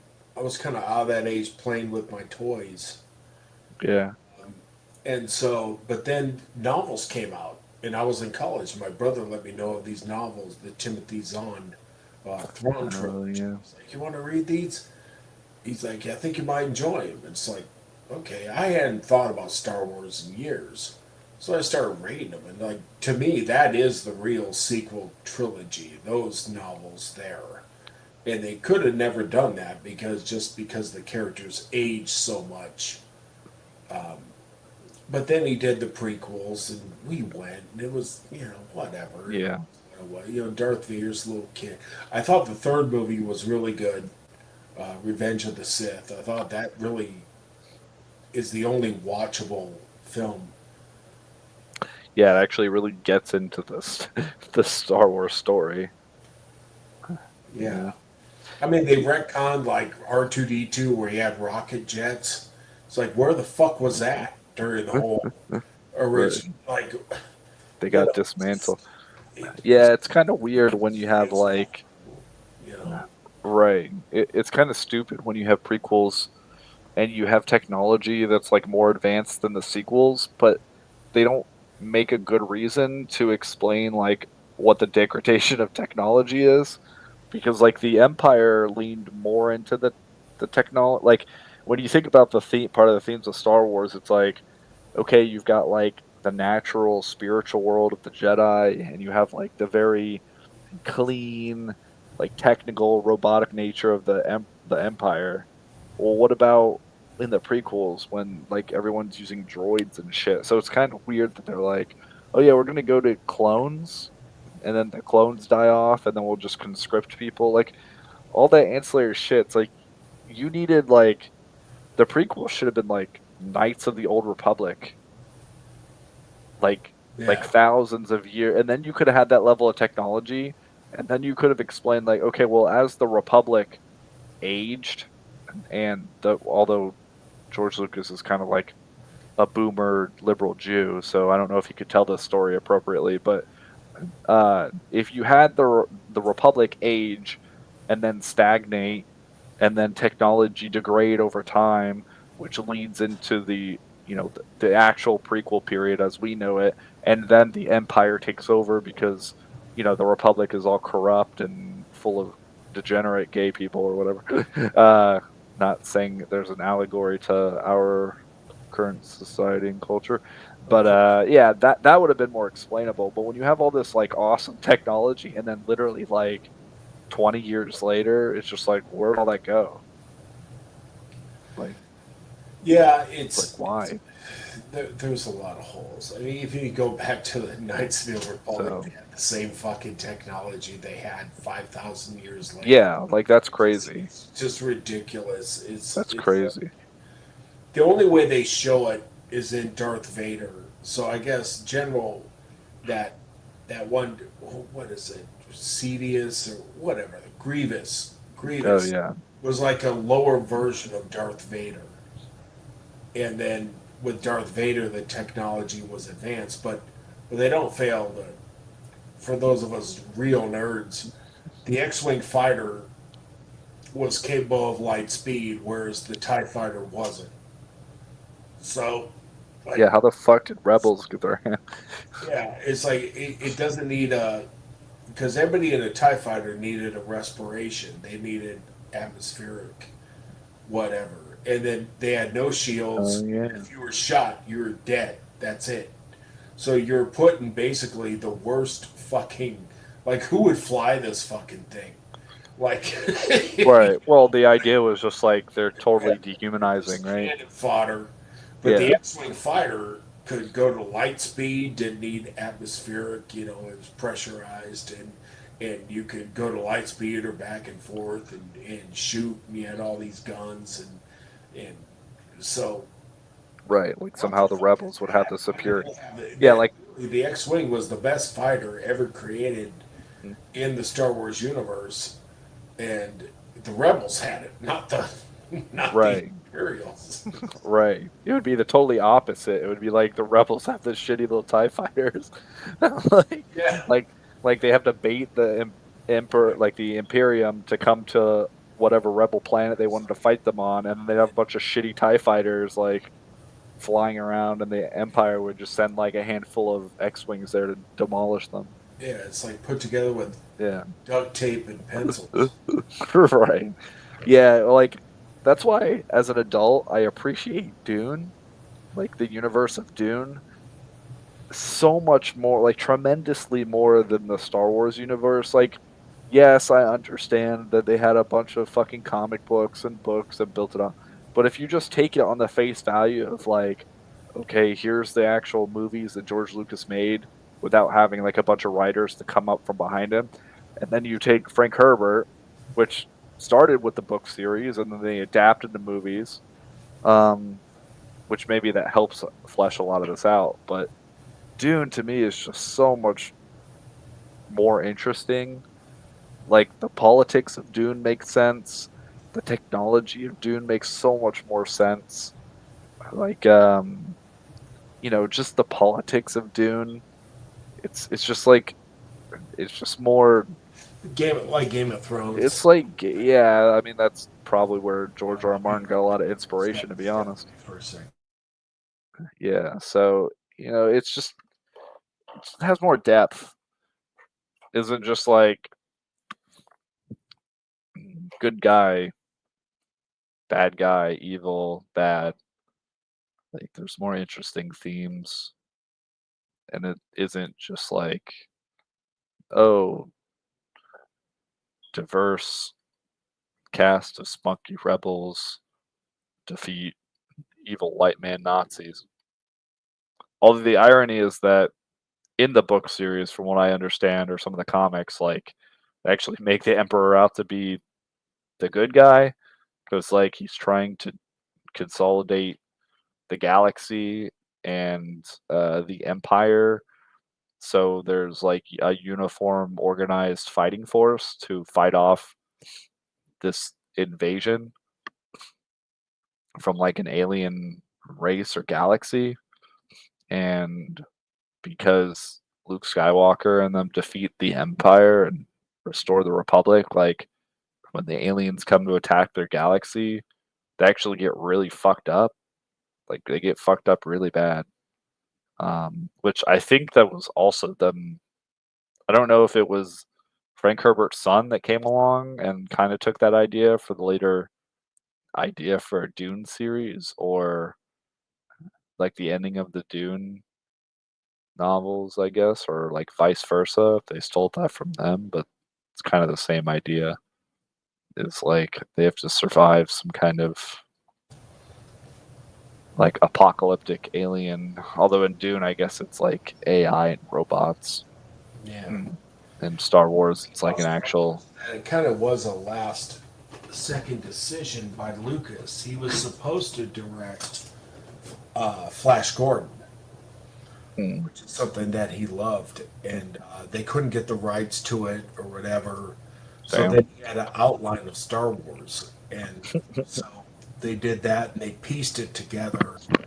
And the whole idea of like Leia's your sister or Vader's your father was tacked on. Hmm. You Yeah, know? like some of the best decision. I mean, if you think about it though, like I don't know, I hate to ruin your childhood here, but Star Wars is pretty gay and liberal. Like if you think about, you It know, is. I mean, Stormtrooper. It had certain messages, but they weren't shoved in your face. You know what I mean? It was like, I mean, it's pretty obvious that the Empire is evil white people or Nazis. Like I don't, I can't think of like how to be more in your face than that. And like, oh look, they use technology, we don't, and we're and then you even have like the Ewoks and the Wookiees who are the noble savages trope and like myth. They didn't do nothing wrong and they're just rebels yeah, trying to fight, and the rebels are chaotic and they use force of nature and will against an industrialized, modern, civilized well, empire. there's actually, and the Crucible makes arguments, and he wants to debate Gary on this, that the Empire was actually the good guys because the Jedi were the ones who always took little kids away Mhm. from their Yeah, parents.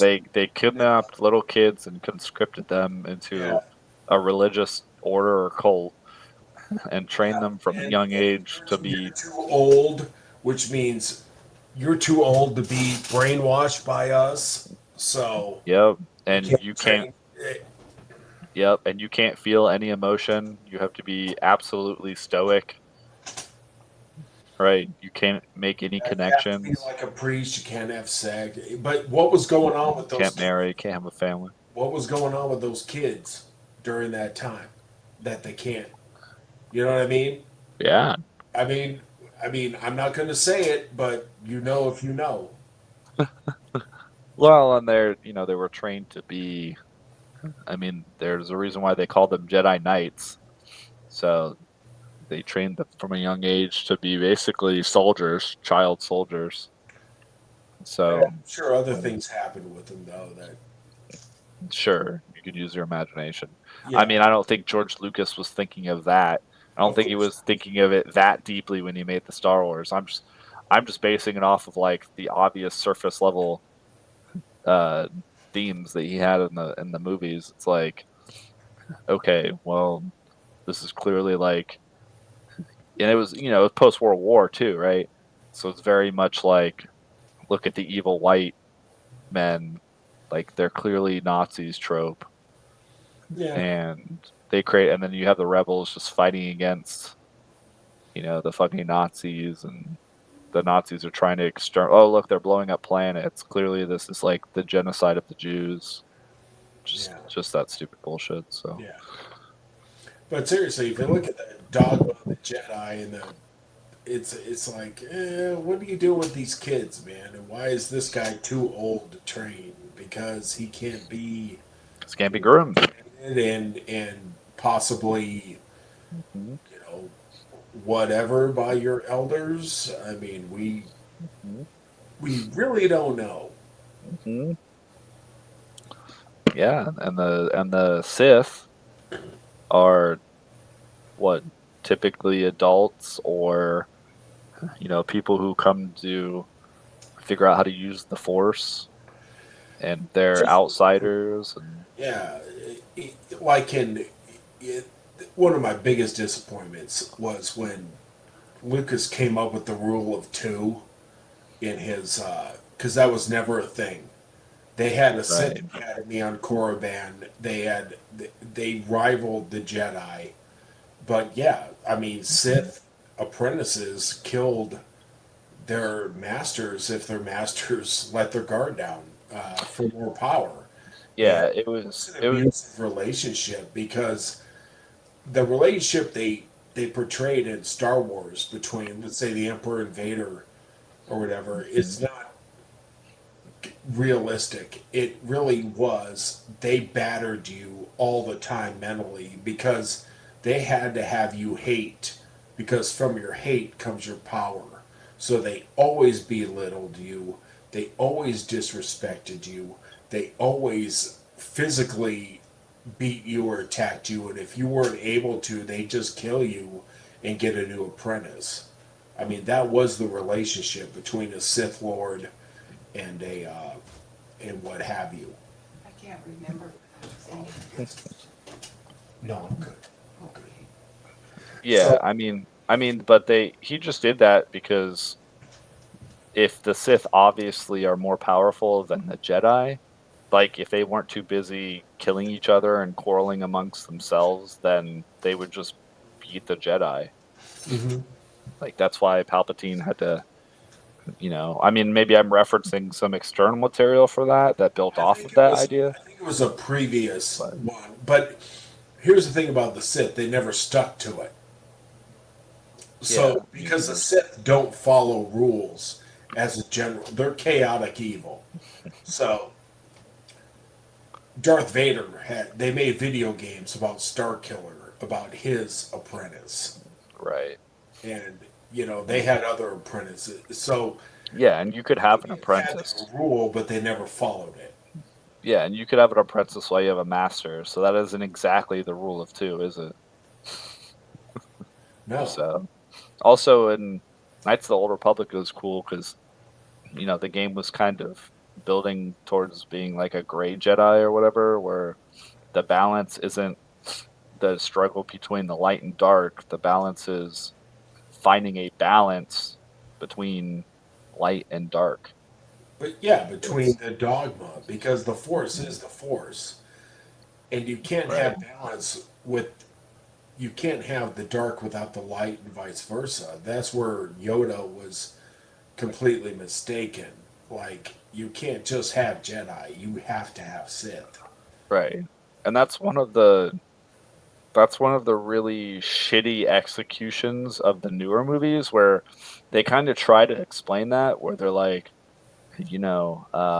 or maybe they try to I don't know, I'm tired. It's hard to think about this right now, but they try to basically reinforce the idea like if one is too powerful, the other one will rise to match it or defeat it. And like the dark side and light side go through cycles. And so in order to break the cycle, you want to be able to harness the power of the darkness and the light side of the force, which I think whatever outline they stole from a better creator is what they were trying to do before they made what's her fucking face, Ray, Yeah. right? Like they were trying to show you how someone like the Ben guy could go from the dark side to the light side, and they could show you how she could go from the light side to the dark side, and then they could meet in the middle. Except minus the gay tween like Twilight romance. Well, I kind of wrote my own Star Wars. I was playing the Star Wars role playing game, and I played a Rhodian who's like Greedo. And they're not really cut out for Jedi. They have the dexterity, but they don't have the wisdom or charisma. But I built them up, and the game ended, but I wrote stories about him. And he was going to be neutral in the Force. He was going to embrace both sides. And I wrote a passage where Yoda came to him, and he argued with Yoda about his dogmatic bullshit, and basically took him to task and said, "What? Like, how do you know you're right? You don't even know the dark side. You think you know, but you don't. You never been there because you won't go there. Yeah. And And you're just trying to indoctrinate people. And this was way before all this woke shit. I can't believe how ahead of my time I was. He confronted Yoda on his dogmatic stuff, and it really came from, a lot of my religious upbringing and some of the stuff I experienced. And, it's sometimes you gotta, to be powerful or to be something, you gotta experience both sides, or you gotta at least know both sides, but also know the evil on your own side. To be able to question, to be able to say, why can't we get married? Why can't we have children? Why can't we, do this, and that? Who made you Supreme Chancellor of the Force? You don't own the Force. You don't control it. You Yeah. think you do, but you don't. Yeah. Well, I mean, that's in the real world. What happens is people throw the baby out with the bathwater. Mm-hmm. So they go, oh well, I'm gonna poke holes in this or whatever, in the traditional or like the rituals or whatever, Yeah. and they're like, oh well, yeah, this is useless because based off of this one thing that I don't have the context for, all of this must be bullshit because you don't understand it, and then later you're like, oh yeah, I was an idiot kid. Although by then, if it's like a cultural thing, then your whole culture basically throws away the values Yeah. of your ancestors, and yeah, then people have to relearn, and sometimes it takes uh, like multiple generations to relearn the lesson that the last several forgot. So. Anyways, I think that's a good stopping point. I gotta go to bed. Okay. But I enjoyed watching the trailer with you and talking Yeah, about Star Wars. it didn't repel me and it didn't attract me. They haven't done a good Fantastic Four, really. I don't know. There's always been something lacking in all of them, and I just have a bad feeling about this. Okay, well, you don't have to watch it. I mean, I probably won't. Like I said, I'm actually probably more interested in the Thunderbolts, just because it seems like I don't want to say interesting. It seems like an entertaining ensemble movie, and it's going to be Well, pretty low stake. It's going to be like It's going to be like Marvel's version of it's Suicide Squad. It's Yeah. Suicide Squad for Marvel. Yeah, so I might watch that. I might. We'll You see. know. I got credits building None up of for free them movies. are comic accurate. In fact, I don't think any of those characters are actually. Oh, of Really course cool. not. Who Yeah. cares? Yeah, at this point, pretty much, not. They're all skins. They're all just skins of the characters. So, but I've yeah, actually heard about test screenings that's not. It's not bad. yeah, I have a feeling could be pretty entertaining. So we'll see. We'll have to watch one of the later trailers before it comes out. But yeah, if you're still tuning in, They put out a Super Bowl trailer. yeah, that's the one I saw. Yeah. And then obviously the new Captain America. But So whatever. they spend money on that. Yeah, they're more confident in that one. Did you get to see the Super Bowl at all? Yeah, but that we're gonna have to talk about that next time. All right. I was gotta doing go. commentary on another thing, just play by play, and I pretty much nailed it.